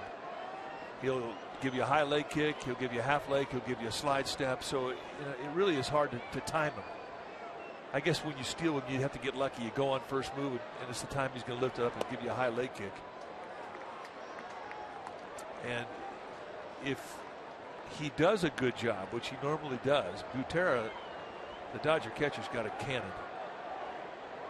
Really throws well. Pablo is grounded out to third and singled. And there's that slow curveball. Not just a slow curveball, slow curveball. And he missed with it. 2-0. That one actually 69 miles an hour. Right side of the infield is wide open with Gonzalez on the bag with Pagan, and the second baseman Gordon well over toward the middle.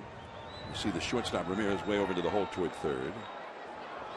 And then you see all the principals. Pagan with a little bit of a bigger lead. Well, that was a 2-0 pitch, and Pablo missed it.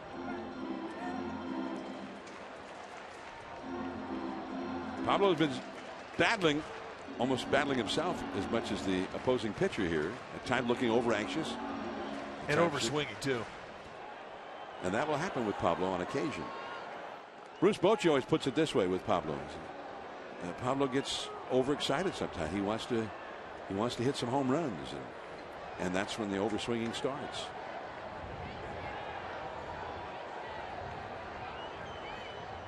2-1 to Pablo. Ooh. Pagan back safely.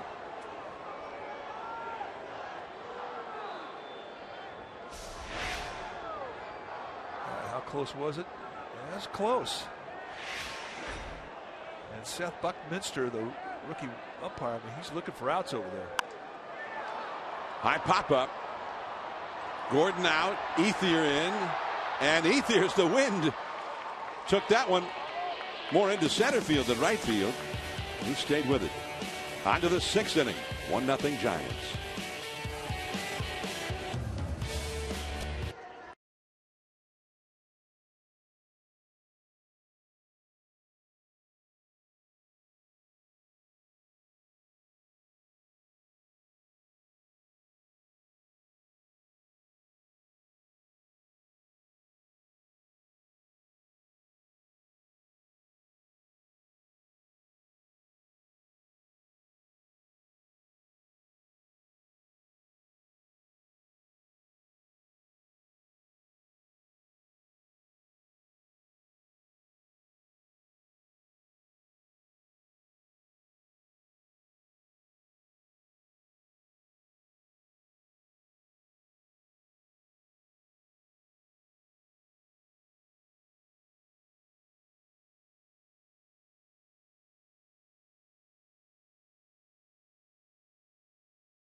Congratulations are in order for a couple of Bay Area teams. The Warriors and the Sharks are both playoff bound. The Warriors clinch the 6th seed in the Western Conference Finals and take on the Clippers starting Sunday.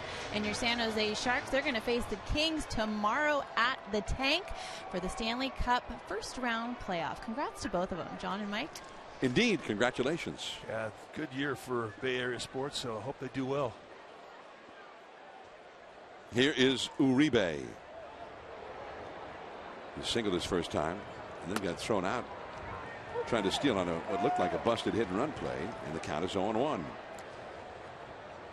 Uribe now hitting .390 for the year.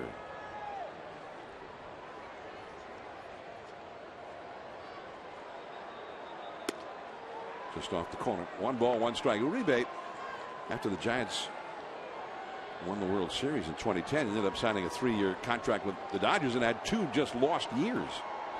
He was ineffective and he was hurt most of the time. He was getting booed when he did play. A ball and 2 strikes. 77-mile-an-hour breaking ball, and it was up. And, we had a chance to watch Uribe every day in a Giants uniform. He really had a lot of home runs on hanging breaking balls. Had one yesterday against Lincecum, and he just had one there from Vogelsong, and he missed it. So Vogelsong, the beneficiary of that. 1 ball, 2 strikes. And the changeup a little bit low on the outside. Good pitch, though. I mean, remember the tendency that Uribe has is that he will chase out of the strike zone, especially down below the strike zone. So a 1-2 changeup on the outside corner, just a little low. Not a bad pitch. Struck him out. And you go low with a changeup and miss. What does it set up? A high fastball. And it's our Mazda speed pitch, brought to you by the 2014 Mazda CX-5 with Sky Active technology. And that, folks, is country hardball above the letters. Grab some pie and meat. That's our Mazda speed pitch.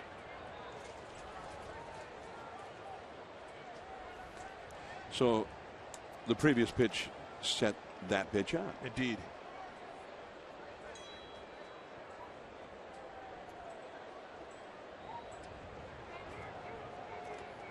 Butera grounded to third his first time, the 8th place hitter. And a curveball for a strike. Mahalam, the Dodger pitcher, is on deck. The only run of the game scored in the 3rd inning. Buster Posey got the clutch hit to knock in the Giants' only run and the game's only run up till now. Vogelsong, meanwhile, continues to roll.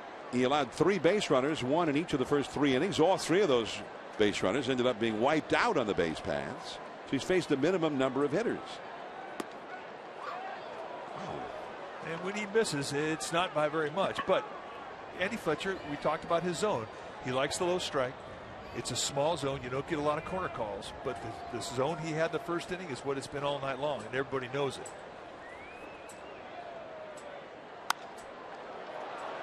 Pagan, plenty of room in center. 2 down. Again, you look at the location and you look at the velocity, you're thinking, wow, I mean, that doesn't look like it's that impressive fastball-wise, but he's getting second stage hop. Just as the ball is getting right there to the hitter, it's got a little acceleration, a little jump to it, and guys are popping it up. And it's been everybody up and down this Dodger lineup. And this is what he's been looking for. He's been looking for life. He's been looking for life because he'll command it. Once he gets in that good groove, movement and command go hand in hand.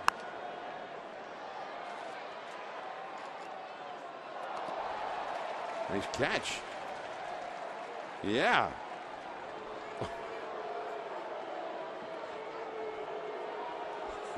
Sorry, pal. He gone. We have our code. That changeup just a little bit low to Mahalam. Mahalam struck out his first time. 2 down, bases empty. And it's 2-1. Well, this is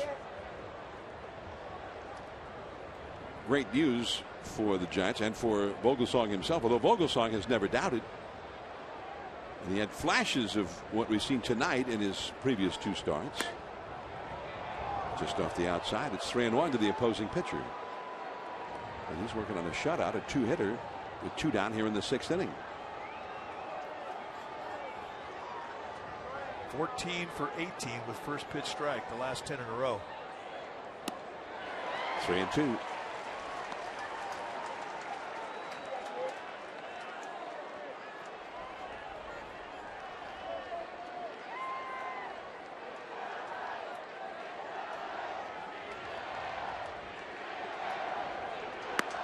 And he walked him. Well, that may not be a bad thing, because by walking the pitcher here with 2 outs, you get a chance to face Gordon with 2 outs, and it's a whole lot better facing him with 2 outs than it is leading off an inning. Not that you ever want to walk a pitcher, but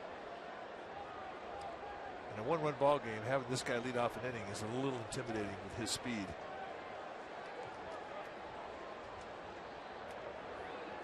Gordon has had a bunt single, and he's flied out to left. Carl Crawford on deck. 2 down here in the 6th. And a nice save there by Buster Posey, keeping Mahalam at first. Sandoval playing very shallow at third with D. Gordon up there. I think that one hopper really caught some bare hand with Posey. He's feeling that one. It seems like every time a catcher gets hit in the hand, too, he's due to lead off the next inning, and that is the case with Posey.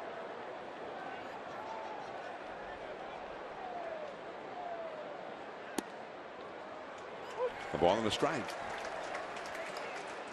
D. Gordon asking about that high strike. We haven't seen many hits. In fact, I think that may be the highest strike that's been called a strike tonight.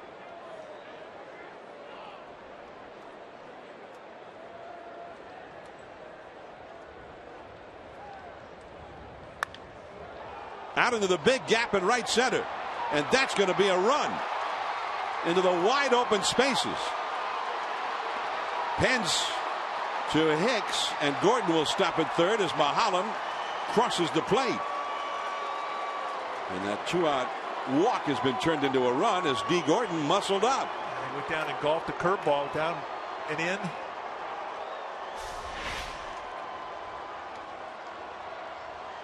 that really is right in his power zone. I mean, he's a good low ball hitter, not a good high ball hitter. And once he finds a gap, I mean, you have to be thankful that Mahalan kind of plugged the bases up a little bit. D. Gordon was standing on third, even though he was no longer running it at his fastest by the time he got there. He could hit third base before Mahalan had crossed the plate. Mahalan had a head start. So here's Carl Crawford. 1-1 in the 6th inning. First triple of the year for D. Gordon. Pagan on the move, and he's got room. But this game is tied. Buster Posey, Michael Morse, Brandon Belt coming up for the Giants.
On the food you love at participating McDonald's, the McD app. Check it out. I'm John Miller with Mike Krukow, NBC Bay Area and the Giants Television Network, and now it's a 1-1 game. Giants have had a hard time figuring out Paul Mahalan. Their only run scored in the 3rd inning, and this is the man who knocked it in, Buster Posey, with a single to left. Right there on the outside for a strike. Buster is also flied out to center. He's 1 for 2. They close up the gap, John, defensively in right center. They got Ethier playing, protecting Triple's alley. Conversely, there's a very large gap out in left center field. Yeah, it's a pitch 'em away, play 'em away defense. That's where they're thinking the ball's going to go. 2-1. Just backdoor break a ball, so little sinkers that have a little tail that runs away from Posey. Just stand on that outside corner. The Dodgers have to be very pleased with what they've seen from Mahalam so far tonight. Came into the game with an 8.1 earned run average. 3-1. Yeah, both pitchers have pitched well, and it really has been a very tight strike zone. But both pitchers have effectively pitched to contact. Just 4 strikeouts in this game. And Buster Posey walks. Third walk allowed by Mahalam. So Buster goes over to first. And the catcher Butera out to conference with Mahalam as Michael Morse gets ready to bat.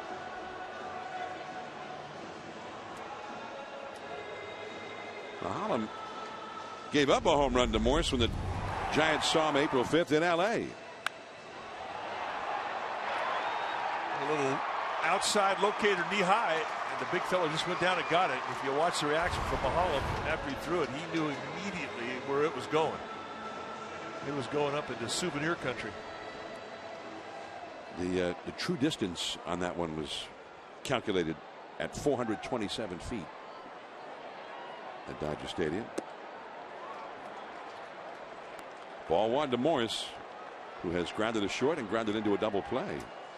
Now, and Mahalam's going to stay on that outside part of the plate. If he comes in, it would probably be bad back foot slider or something just to back him off the plate. But we saw Morse do a lot of opposite field hitting in spring training. It's definitely within his skill set. Right to shortstop, and that one really handcuffed Hanley Ramirez, but he still was able to start the double play. Buster Posey just sliding in hard at second base. Looks like he started limping just a little bit when he got up.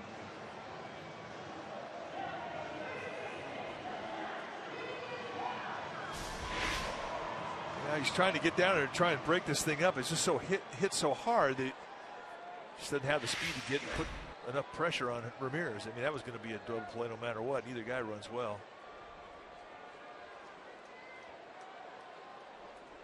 2 down, nobody on. Brandon Belt. There's that big slow curveball at 64 miles an hour. It's 0-1. Dave Gressner over to see if Buster's okay.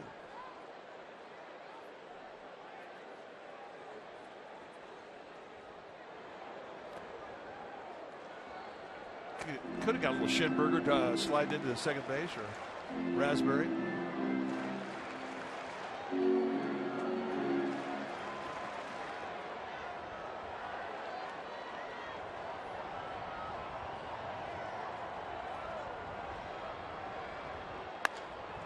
That's a base hit.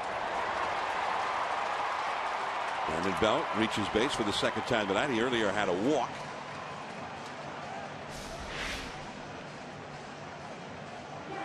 Wrestling match right there for Ramirez, and finally gets it out. Let's take a look at the slide from Posey as he comes in on his right leg. And it could have been just a little scrape on the knee. Probably already had one there, an existing scab gone. And that'll get Belt to second base. So now Brandon Belt in scoring position for Hicks on the wild pitch. Now we know what type of arm is in left field with Crawford. We already saw it challenged earlier in the game when the Giants scored their only run. There's the ball bouncing on home plate, coming up on Butera. Not much he can do. That ball exploded on, but you have a cannon out center with Kemp, and a good arm, and a good accurate arm with a quick release in right field with Ethier. But you know one thing, any contact here with 2 outs, Brandon Belt's going to get a good jump. Right in there for a strike at the knees. Hicks is lined out to center and struck out. Giants looking for that clutch hit. Posey got one for them back in the 3rd inning. Giants have had 1 hit in 5 at bats with runners in scoring position so far tonight. And a block there by Butera. Belt has to hang on at second. Buster strapping on the equipment of the hard life of a catcher. But he's a little banged up. And it's April. It's not going to get any better the next 5 months. The life of a catcher. Not this time. Sometimes that pitch has been called a strike for Mahalam by Andy Fletcher. Not this time. Yeah, Mahalam followed the pitch. I mean, when a pitcher does that, he's very subtly letting that umpire know that he thought he should have gotten the strike. And you can't blame Mahalam because it has been called a strike on occasion tonight for him. That was a 3-1 pitch. Now 3-2. Arias is on deck. The pitcher's not on deck. Wouldn't have been such a bad thing for him to get a walk. There's Arias.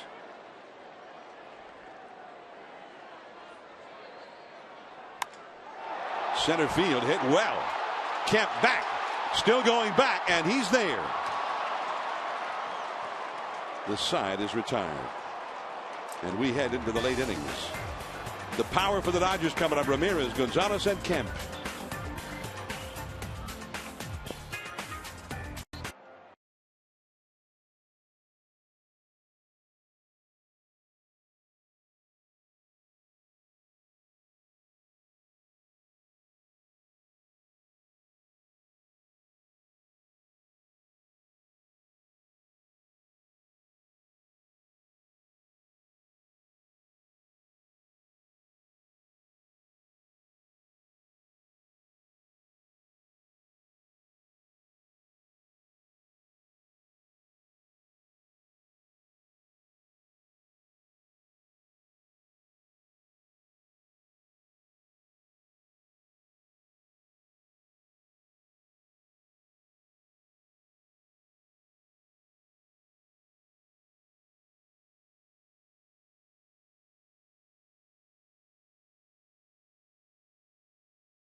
Out and sent everybody home with a smile on their face, and that is our BMW drive of the game. He scored the winning run again last night in the 12th inning after hitting a 1-out single.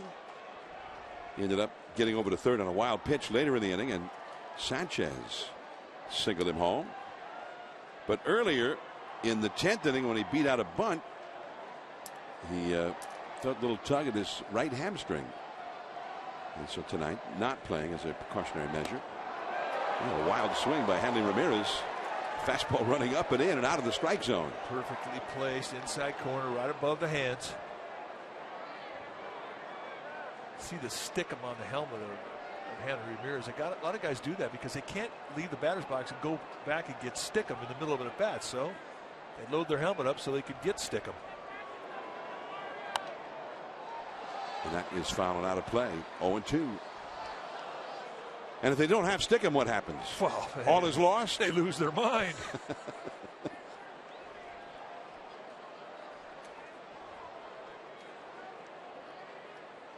but it drives equipment guys crazy. Absolutely drives them crazy.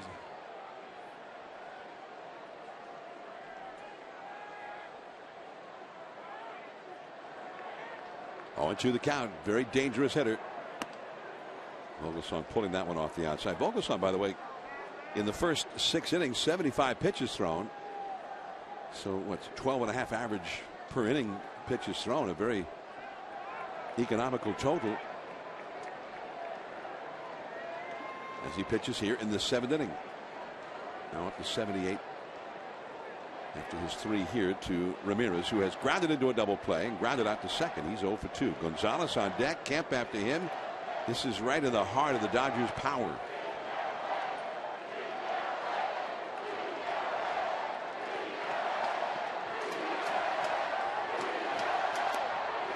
Laid off the changeup. 2-2. Just give him a little changeup down below. If he wants to swing at it and help you out, great, so be it. But you've established the speed, and now you go right in on his hands with the fastball because it is beautifully set up by that changeup. Hanley Ramirez, 2 hits in 17 career at bats against Vogelsong. Pablo, by the way, hugging the line at third, trying to prevent a double down the line. And that one taken as well. 3-2. He called another changeup, backed it up.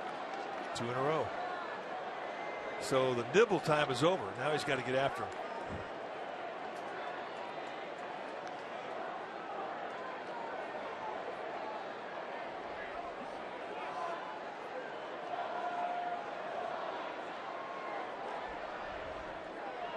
Look out, that hit him.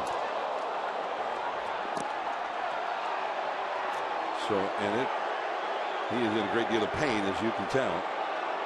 Remember, he got hit in that series with the Cardinals, the league championship series last year.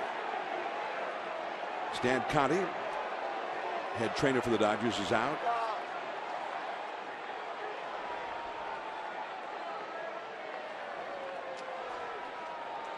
Well, it was a heat seeker. It was going right in at him with movement. It was moving towards him, and not a whole lot that he could do about it. It looked like I got him at the top of the hand.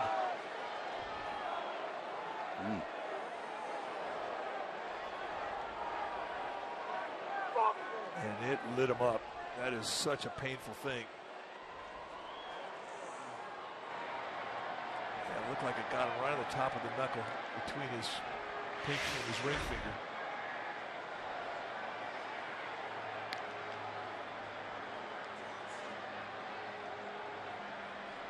You don't even want to look. Pull that glove off. And you know what he's thinking? He's thinking it's broken.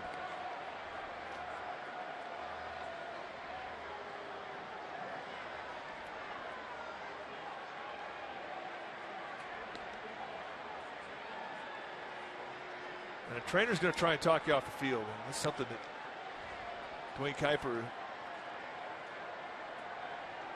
has always talked about, and it really is the job of a trainer.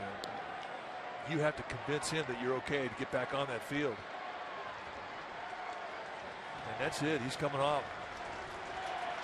And for him right now, it's into the x-ray room.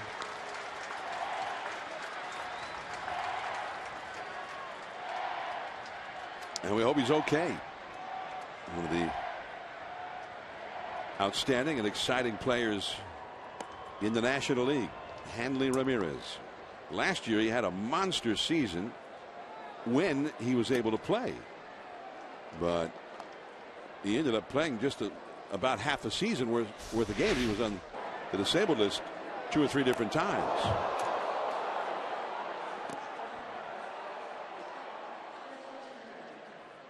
Well, there's no faking that. I mean, he was in obvious pain.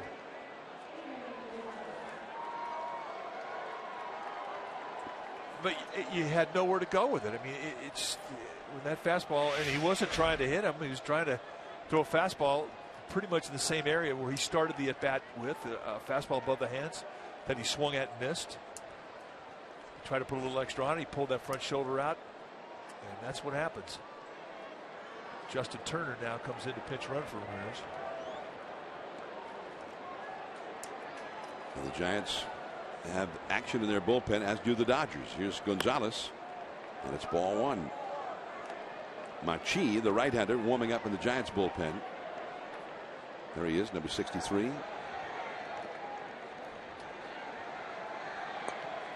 The Dodgers left-hander, J.P. Howell, warming up on the other side of things. 1-1 in the 7th inning. Turner, the runner at first, the former Met. That's smoked into right field. He was almost like he was sitting on that low changeup. He just smoked it into right. 2 men on with nobody out.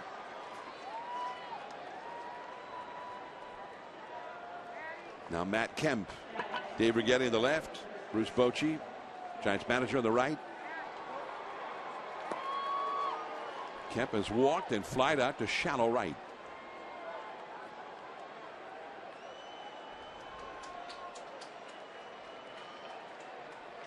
Bochy's going to make the move right now.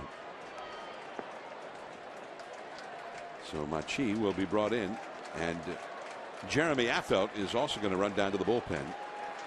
And here comes Bochy into the picture. Takes the ball from Vogelsong. Machi coming in. 2 men on, nobody out in the 7th inning. A tight spot for Machi.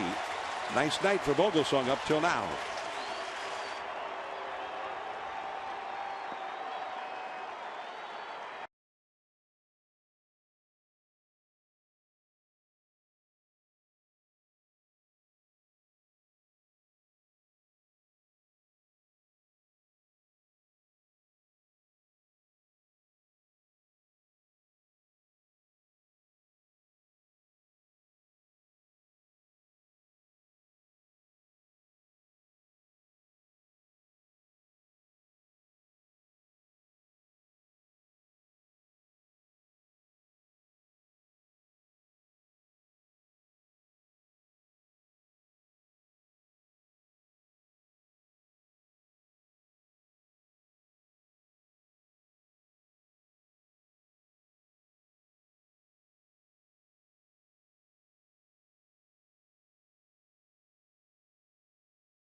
Get live look-ins, instant replays, scores, stats, audio, free MLB.tv game of the day, and even more. Download on the App Store or visit sfgiants.com today looking for MLB at bat.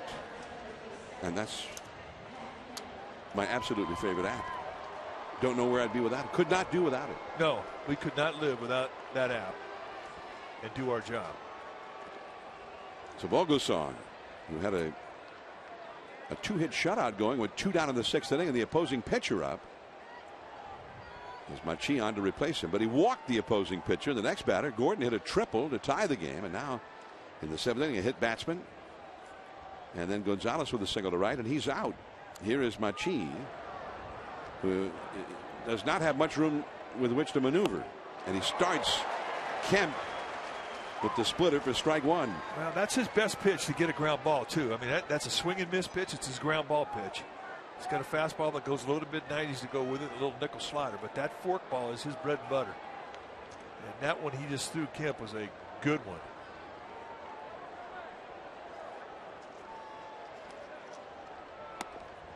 In there, strike 2 called. 102nd, nobody out. It's always a strikeout situation. Jeremy Affeldt activated today, starting to get heated up.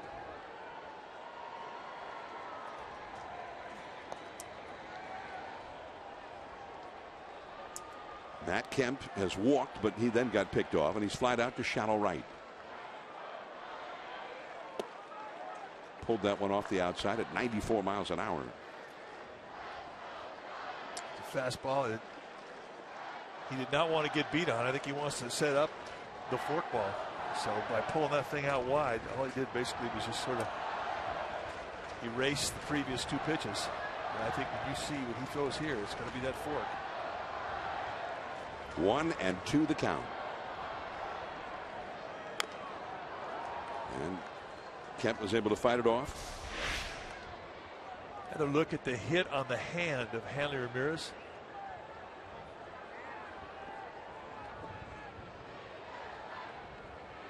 When Stan Conti comes in and he's pressing around, he finds the hot spot. And that's right where it got him, and you can see the reaction is immediate. And that is what concerns a trainer. When he sees a guy light up like that and he's pressing around, they immediately suspect it may be broken.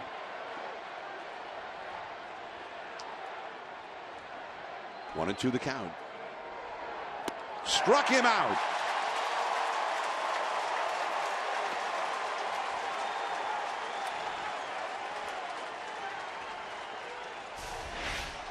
Stayed with the forkball. They got him to go out of the strike zone and chase. And that's exactly what Bruce Bochy wanted in this situation. Way out front. Badly fooled. Big out. Kemp is 0 for 2. And that is the 12th time he has struck out. He's only had 30 official at bats this year. Still 2 big outs to go. And here is Andre Ethier. He's grounded out twice. 0-1. Going up there hacking at that first pitch just like Kemp. The runners belong to Vogelsong. He cannot win this game, but those runners could end up putting a loss on his record. Right now, Machi trying to keep that from happening.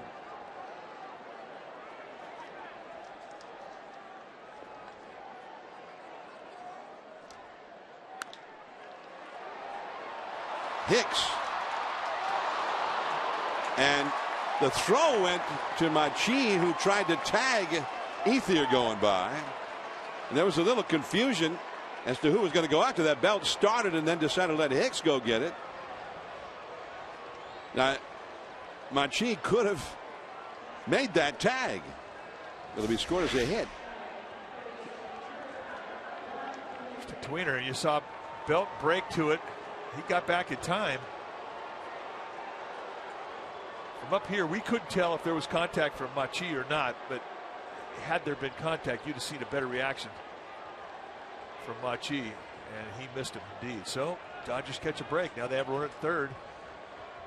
Bases loaded, 1 out. This is again a strikeout situation. And they scored that as a hit, which I don't quite understand. Somebody should have been thrown out on that. Bases loaded now.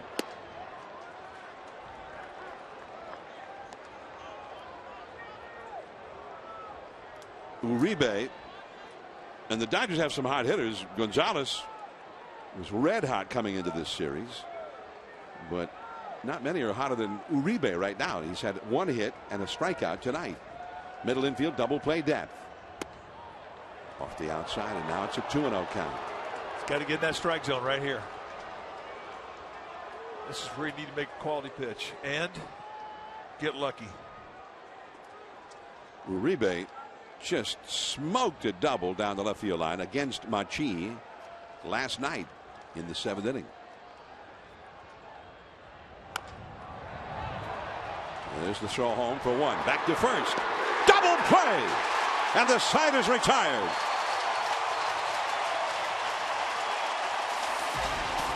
Machi wriggles off the hook big time. It's still 1-1.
especially last night. All 7 relievers were used, and they combined for 7 innings pitched. They gave up 7 hits, just 1 run, 3 walks, and struck out 4 and escaped some serious jams. But how good have they been all season, gentlemen? Well, coming into tonight's game, the Giants bullpen had the 2nd lowest ERA in the National League, a 1.89. They have been stellar. John? All right, so the bullpen, again, being called into service under duress, and quite a play started there by Gene Machi. The second time we've seen him do this, John, with the bases loaded. And Dwayne Kuiper made a point last time. He said, if this guy hadn't played as many years in the minor leagues as he had, you screw that play up. And the tendency for guys to make that play is they put too much arm action in. He got the ball and had really got his arm up in an abbreviated position through a nice little flip strike to Posey, who had the ball plenty of time to complete the deuce. That is a great play. And again, it's the second time he's done it this year. J.P. Howell in from the Dodger bullpen in relief of Mahalam. Arias, who is singled and grounded out, leads off, bluffs the bunt, takes low. Boy, and all of a sudden the momentum comes right back in the Giants dugout because of that double play. About the worst case scenario so far in this series is to have the bases loaded. Worst case scenario, if you're the team with the bases loaded. Yeah, it hasn't been a very productive situation. Nobody can score if they have the bases loaded, as it turns out, in this series. There's Justin Turner, and he is now at shortstop. And Yasiel Puig is now in right field.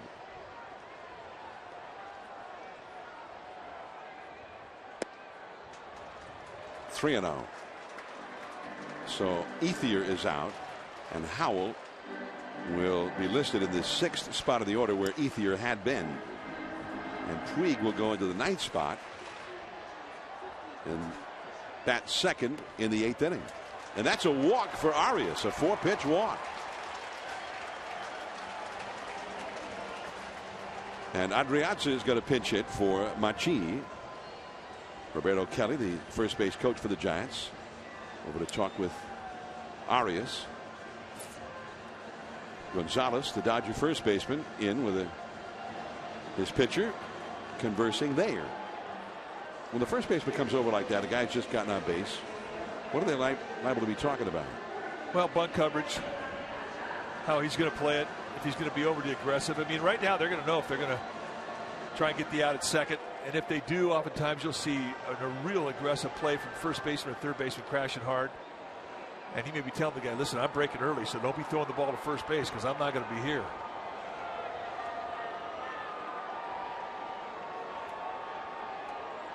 Ere Adrianza, switch hitter, batting right-handed. And he bunts it foul. And you did see Gonzalez, he was crashing hard.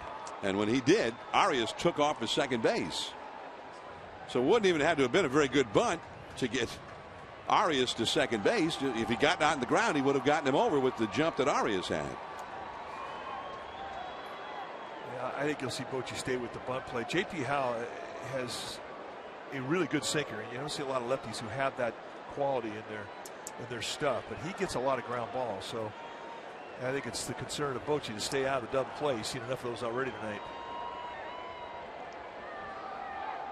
Now they go to first base.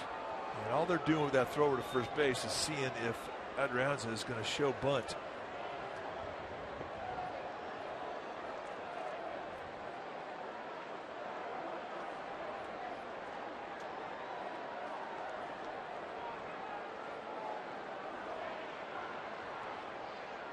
He's not bunting.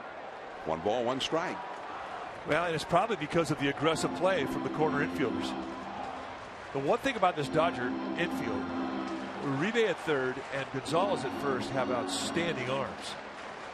So even if you have a fast runner at first base, and Arias runs pretty well, if you bunt the ball and it's not a good bunt, if they have a chance to get a playoff, they're going to go to second base. And with their arms, you're in trouble. Now he's back to the bunt. And Howell will go to first with D. Gordon covering. So Adrianza gets it done. Put it down, butt it to the pitcher. But the key there was it was not bunted too hard. So Adrianza with a nice job.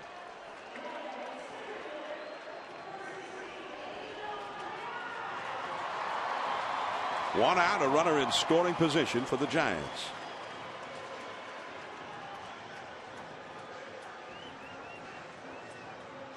Pagan coming up. Pagan has hit a comebacker, walked and singled. 1 for 2. Pagan is tied for the club lead in RBIs, even though he's the leadoff man. He's got 10 batted in. 7th inning, 1-1 the score. 1-1. Howell pitched in the 7th inning here last night. Gave up 1 hit.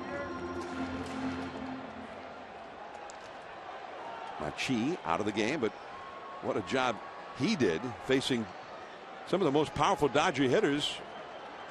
He was right there in the belly of the beast, and with 2 down and nobody on when he first came in. And he got through it eventually with the base loaded and 1 out.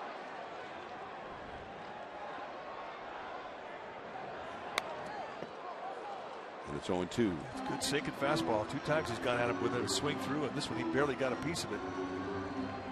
That little movement that he has on that fastball is going to run away from Angel Pagan, and Pagan's been dialed. He's been going to right field with a lot of stuff from lefties anyway.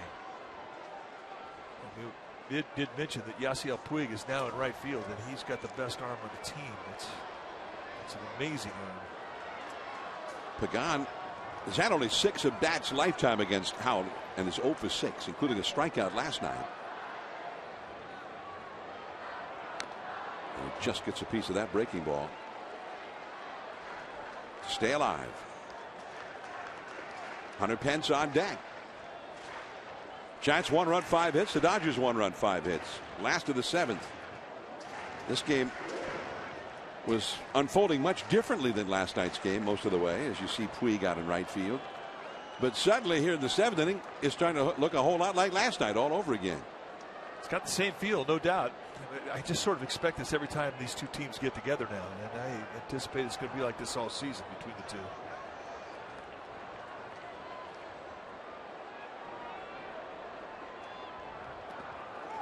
Blocked by Butera, keeping Arias at second. Arias had a very big secondary lead over there at second base, so he was ready to take off with the ball in the dirt, but Butera did not permit it. Well, you have to be careful too, because D. Gordon, he covers. He likes that pickoff play. Butera's got a great arm. You can see just how far that lead is. That's a healthy lead.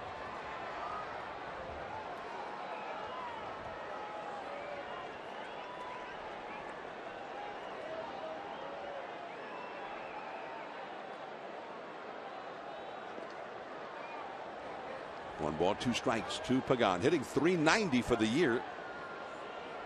1 out, runner at second.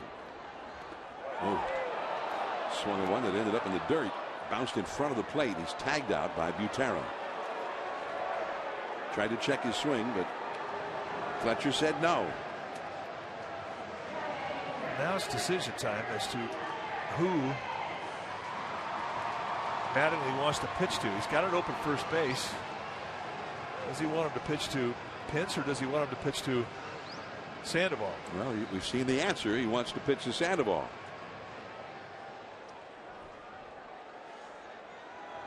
They're going to walk Pence intentionally.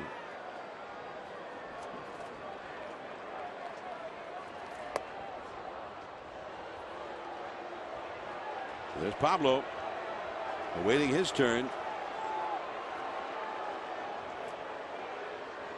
Pablo has 5 hits and 25 at bats as a right-handed hitter.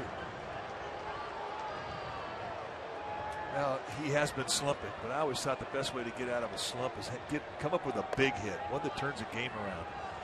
That's the one you take home with you mentally, and you think about it when you lay down in the pillow that night. You don't think about mechanics. You don't think about getting your foot down, getting your hands in a position. You don't think about anything but the feel of the barrel of the bat when you cashed in. And that's what he needs right now. And Rick Honeycutt, the pitching coach for the Dodgers, is going to come out and talk about it. 2 men on, 2 men out. Pablo Sandoval coming up. Pablo trying to shake himself out of a slump. I mean, if you look at the stuff and how is most effective, it's down around the knees. And Sandoval is a natural low ball hitter. He's had 4 at-bats against him. Pablo 1 for 4, but you would think that this would be a good matchup for him normally when he's not slumping. And he also fouled out to first in the 7th inning against Howell last night.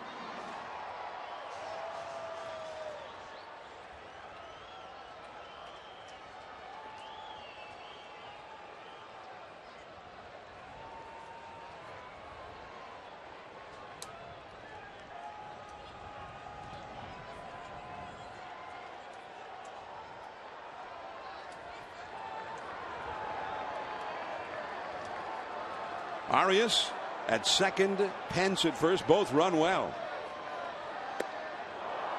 Well, that didn't look good.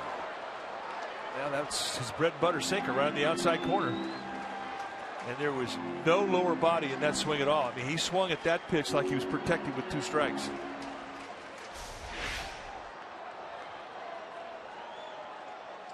Zero power from below the belt. And frustrating too, because I mean, he doesn't have to swing at that pitch. There were no strikes. Now he's behind in the count. 2 on, 2 out. Arias at second, Pence at first, and a 1-1 tie.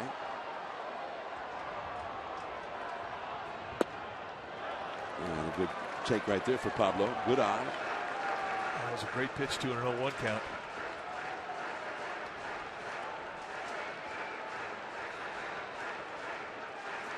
The Dodgers had a great opportunity to go ahead in their half of the 7th. They ended up with a base loaded, 1 out, but did not score.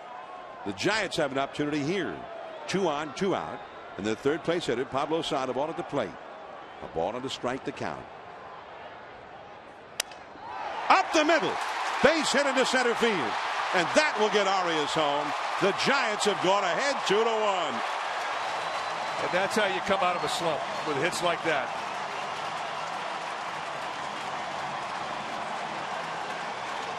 That felt good.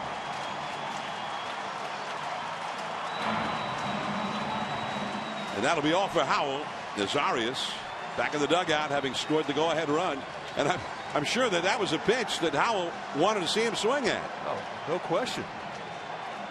So Howell is gone. The Dodgers go to the pen. Buster Posey coming up with 2 on and 2 out. The Giants leading 2-1. We'll be back.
Couple of walks into a run when Pablo Sandoval single to center.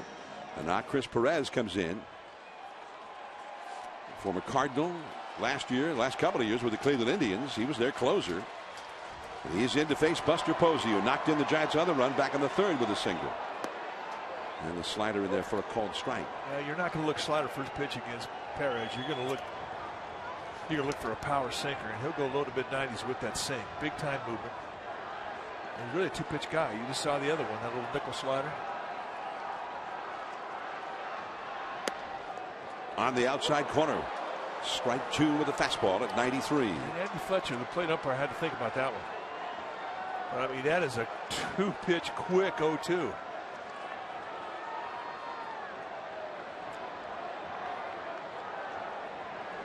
Posey grounded into a force play against Perez last night.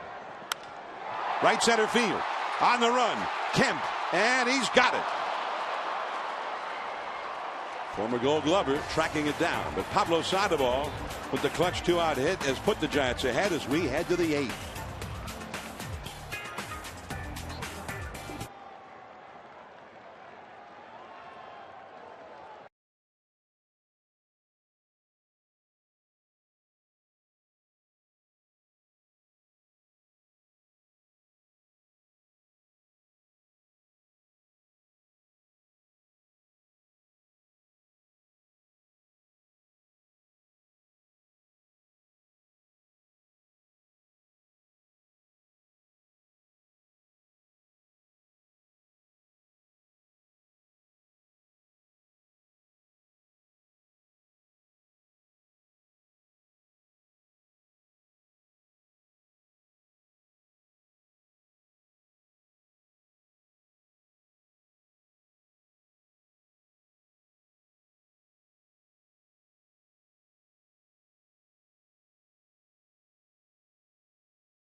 Today in the Bay, weekday starting at 4:30 a.m.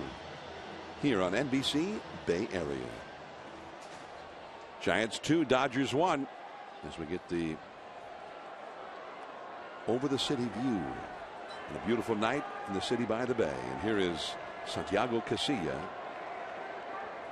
as the Giants bullpen now tries to protect this lead as we head into the 8th. Casilla with Butera, the 8th place hitter, and then the pitcher's spot with Yasiel Puig now employed in that position in the batting order, and D. Gordon due up 3rd.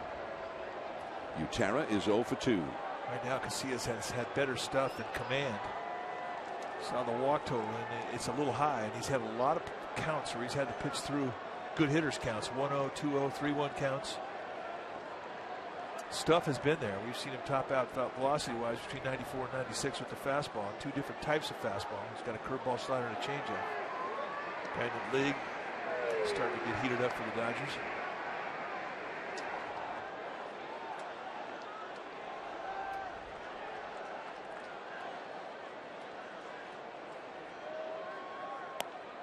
Ball 1. Last night, Casilla pitched the 11th inning, gave up a couple of hits through 16 pitches all told.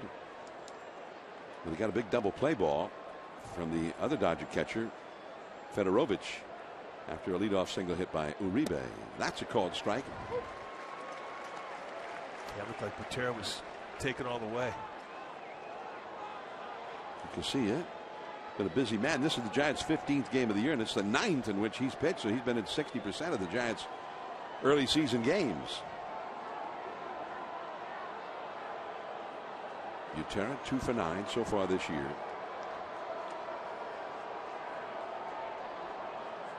Giants outfield straight away for this right-handed hitter. The infield shaded a bit toward the third base side. 2-1. 42,773, the paid crowd 254th consecutive sellout here at AT&T Park tonight for the Giants and the Dodgers. One more game tomorrow, 12:45. Dodgers will go home. The Giants hit the road.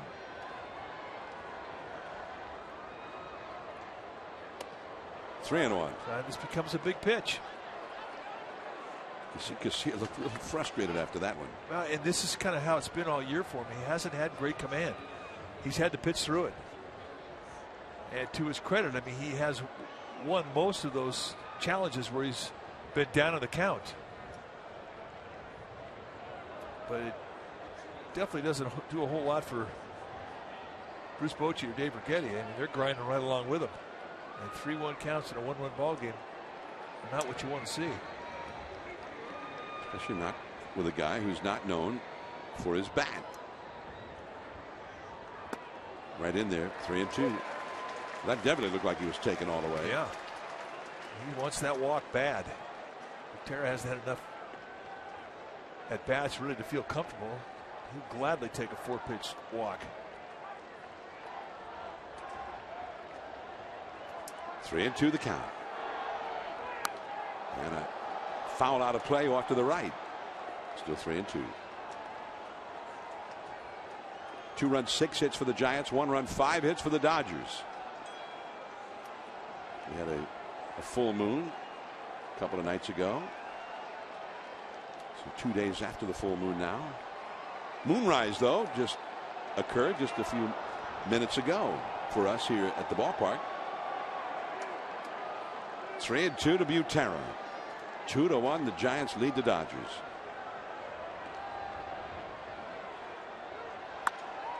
Right to Belt.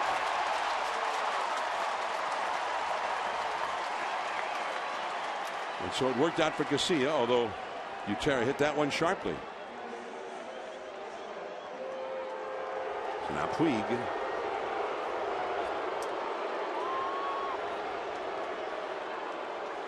Very interesting story in LA Magazine. It just came out a few days ago about Yasiel Puig and how he ended up getting out of Cuba and ended up ultimately signing with the Dodgers. Just outside, ball one. This is a very dangerous hitter, enormous strength. Yasiel Puig. And he's looking to do one thing too. He's looking to leave Earth. He's not trying to bunt a single here. He's trying to hit one over the Coke bottle sign in left field. And he would be capable of doing that.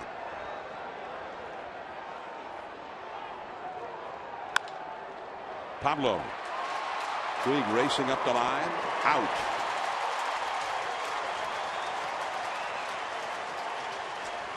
And Puig apparently not in the lineup tonight because his failure to run when he hit a deep fly ball to right in the 12th inning last night. Puig issued a statement just saying that he knows this article has been published about how he was able to leave Cuba, but he's not going to have any comment about that. There's ball one.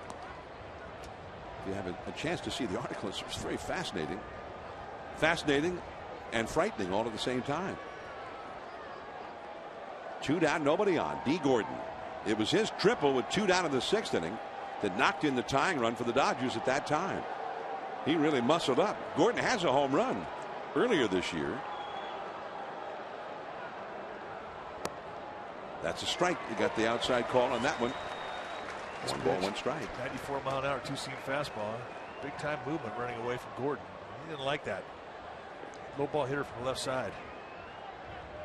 We saw his strength when he hit that breaking ball from Vogelsong in the gap right center for a triple.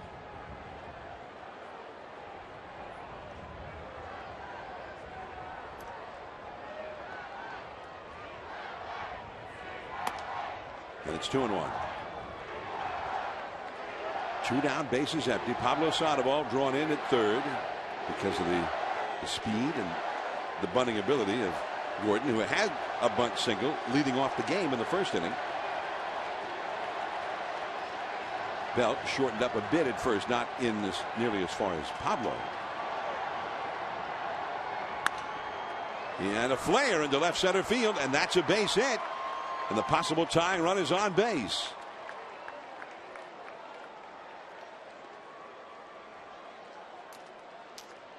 We got some good news about Hanley Ramirez. He got hit on the left hand on this pitch in the 7th inning. And it did not look good, Mike. And he seemed to fear for the worst. But the report is that they've taken x-rays and that the x-rays have been negative.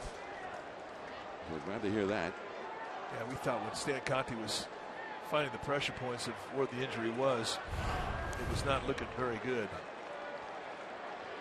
So that I'm sure the Dodgers could breathe a sigh of relief. Meanwhile, new pitcher here. Javier Lopez with the left-handed hitting Crawford coming up. Will be brought into the game. Van Slyke is available, a big right-handed hitter on the Dodger bench. We'll see what their move is. We'll be right back.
You can see it right on Comcast Sportsnet, authentic Bay Area sports.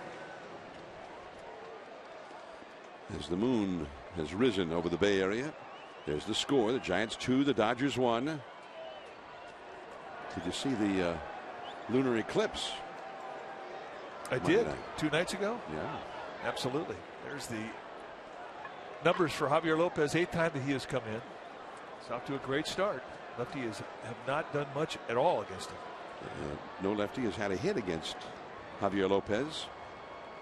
0 for 6. The big question here is about keeping D. Gordon from stealing second base. He's at first right now, and he does not want to stay at first for very long. Off the slab, and he threw the ball away. So Gordon will go to second. Hicks pounces on it to keep him from going further.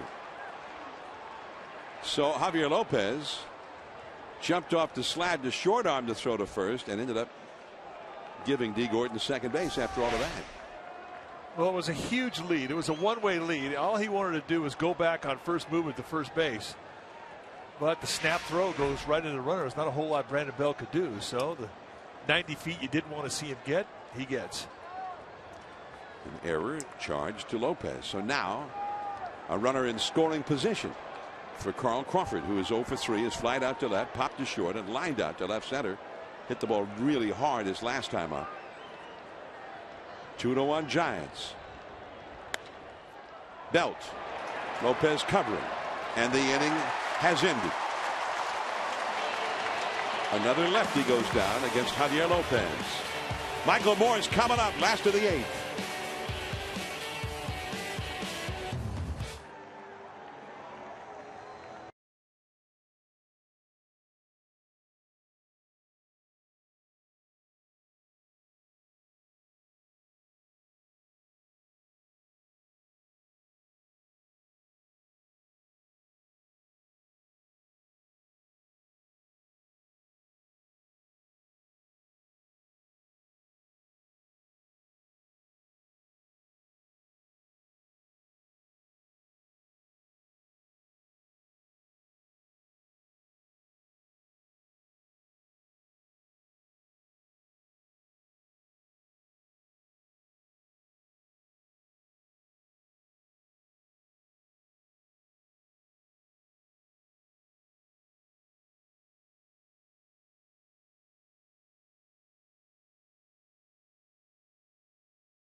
before the finale of this series at 12:45 first pitch on Comcast Sportsnet Bay Area. And we'll be back with you on NBC Bay Area and the Giants Television Network Friday night, May the 9th, from Dodger Stadium in Los Angeles. Giants, 10 of their first 38 games scheduled this year are against the Dodgers. This is number 5 already. And it's another tight, tense ball game here, just as we had last night. Brandon League has come on to pitch for LA, and Michael Morse will lead off against him. The Giants got the winning run in the 12th inning against Brandon League earlier this morning, about a quarter after midnight this morning.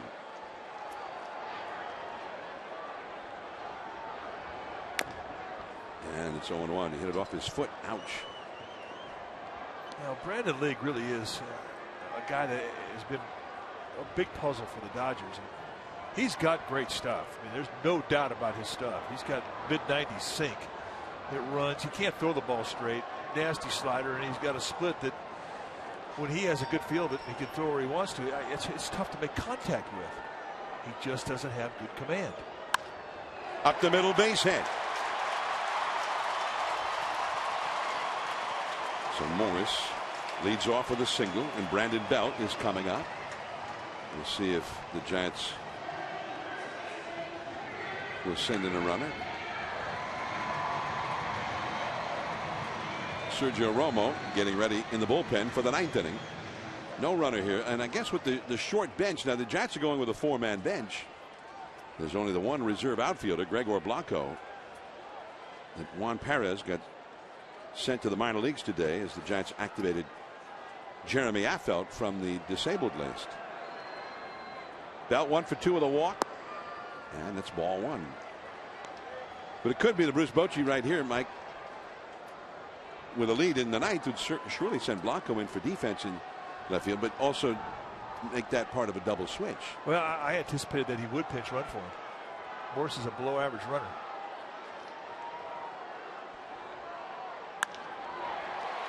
A nice pick there by Gordon, and they called that a double play. I wasn't so sure about the play at first.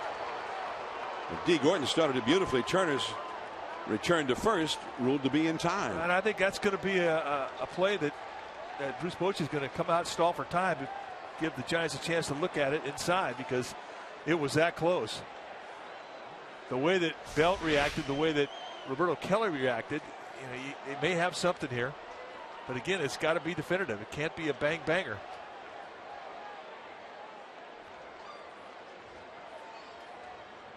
They got him.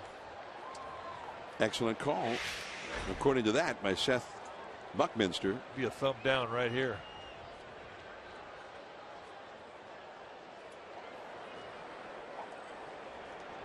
Bruce Bochy, nice talking with you, Seth. Yeah. Nice to meet you. Great call, by the way. Good luck in your career as a major league umpire. With this replay thing, the arguments are so much different most of the time now. Now there looks like you might have called him safe, but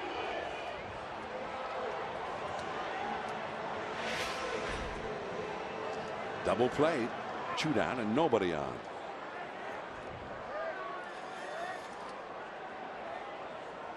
Brandon Hicks 0 for 3 in the game. Foul ball, strike 1. Man, there's also the reason why Bochy did not pinch run. Gregor Blanco, he was in the Giants dugout with a helmet in his hand and a bat in his hand. He would have pinch hit in the pitcher spot had it gotten to the pitcher spot. And that's why he didn't come in, but he will definitely be playing defense in the 9th inning. Well, the Giants, they have the backup catcher that Bochy does not want to use unless there's just no other option. They have Brandon Crawford that they don't want to have play at all tonight. He's been getting treatment on his right hamstring. And they're short a man to begin with. So one of the things he's been doing in regards to Morris and putting in defense in the outfield and whatnot won't be so easy to do now. Hicks swung right over the top of that one as it was down around the ankles. Hensley Muellen's talking it over with Michael Morse about the at-bat, the base hit up the middle. How do you beat Sink? He's been hitting the ball on the ground all night tonight. He grounded into 2 double plays earlier. And the inning is over. A strong inning there for Brandon Lee. So the Giants had the 1-run lead. Justin Turner scheduled to lead off, then the power. Gonzalez and that man, Matt Kemp, due up for the Dodgers.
Over the Dodgers in game 1, leading 2-1 in the 9th inning. Last night the Giants were down by a run in the 9th, and they were able to tie the game on Brandon Belt's double, with Pagan scoring all the way from first. Now Romo will try and sew this one up for the Giants, but the big hitters, not including Hanley Ramirez, coming up. Ramirez, who left the game after being hit in the hand with a pitch in the 7th inning. The x-rays, by the way, we're happy to report, were negative. So Justin Turner, who came in to play shortstop after that, will lead off, but then Adrian Gonzalez and Matt Kemp. So a difficult inning in the offing, you would figure, for Romo, with Gregor Blanco now in the game playing left field. Turner, the former Met, hit .280 for the Mets last year.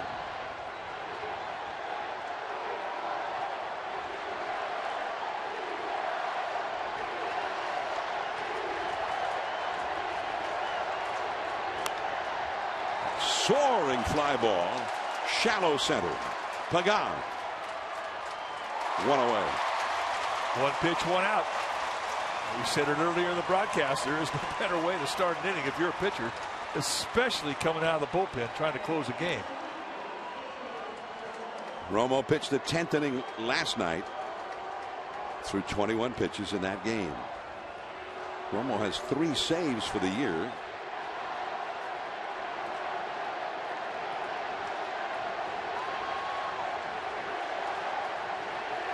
Got the big time beat LA chant going here at AT&T Park.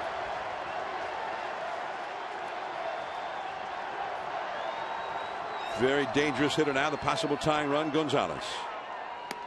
Down and away. Gonzalez, who had homered in each of the last 4 games before this series started. He had 4 homers and 11 RBIs in that 4-game stretch. Yeah, hit one every day. He's had 1 hit tonight, 1 for 3. Good. 1-1. That was a changeup and a 1-0 count, and he was not fooled by the speed. He got a changeup from Vogelsong in the 7th and ripped a single to right on it. And you can see the throw from the back hip. I mean, he had every bit of that backside into it. He tried to launch that one into San Francisco Bay.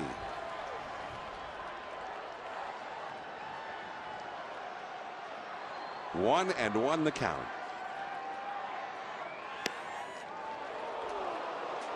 Two and one. You don't say it. Don't give him something good to hit. Don't walk him. I mean, that's the challenge. Giants have the second baseman, Hicks, 20 feet or so into right field. The shortstop, Arias, not quite right up the middle, but just about. The outfield is very deep all the way around. One out, nobody on.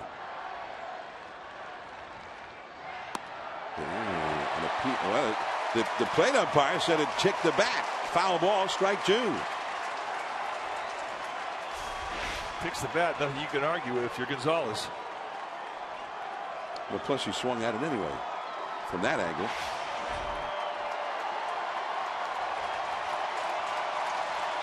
Two and two the count. Now Arias is right up the middle at second base. Matt Kemp on deck.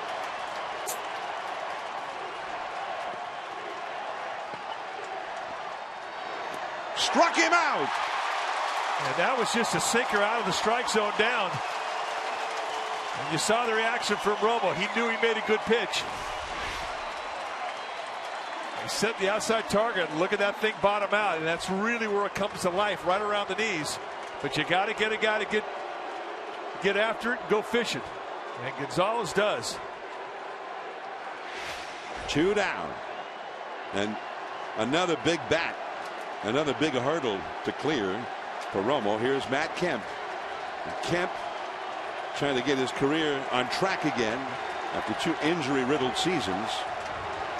He has not hit well so far this year, but he's been hitting the long ball. Slider, strike one call.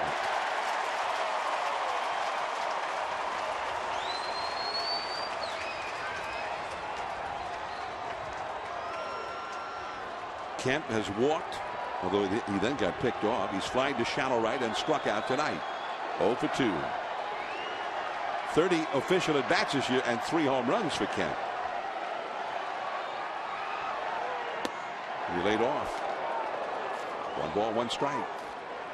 Sandoval hugs the line at third, protecting against the possible double along the line. The shortstop, Arias, over into the hole, trying to plug that up as best he can with Hicks almost up the middle at second. Play him to pull in the infield, play him to go to right in the outfield.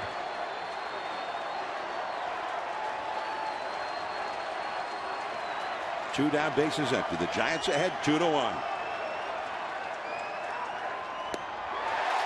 Strike two. Perfect pitch, perfect location. And he's not messing around. It's just 3 pitches, 3 sliders. They try and shave the outside corner and let that movement fall off the plate away and hope he chases. And now he's in the driver's seat. A 1-2 count. Everybody standing at AT&T Park.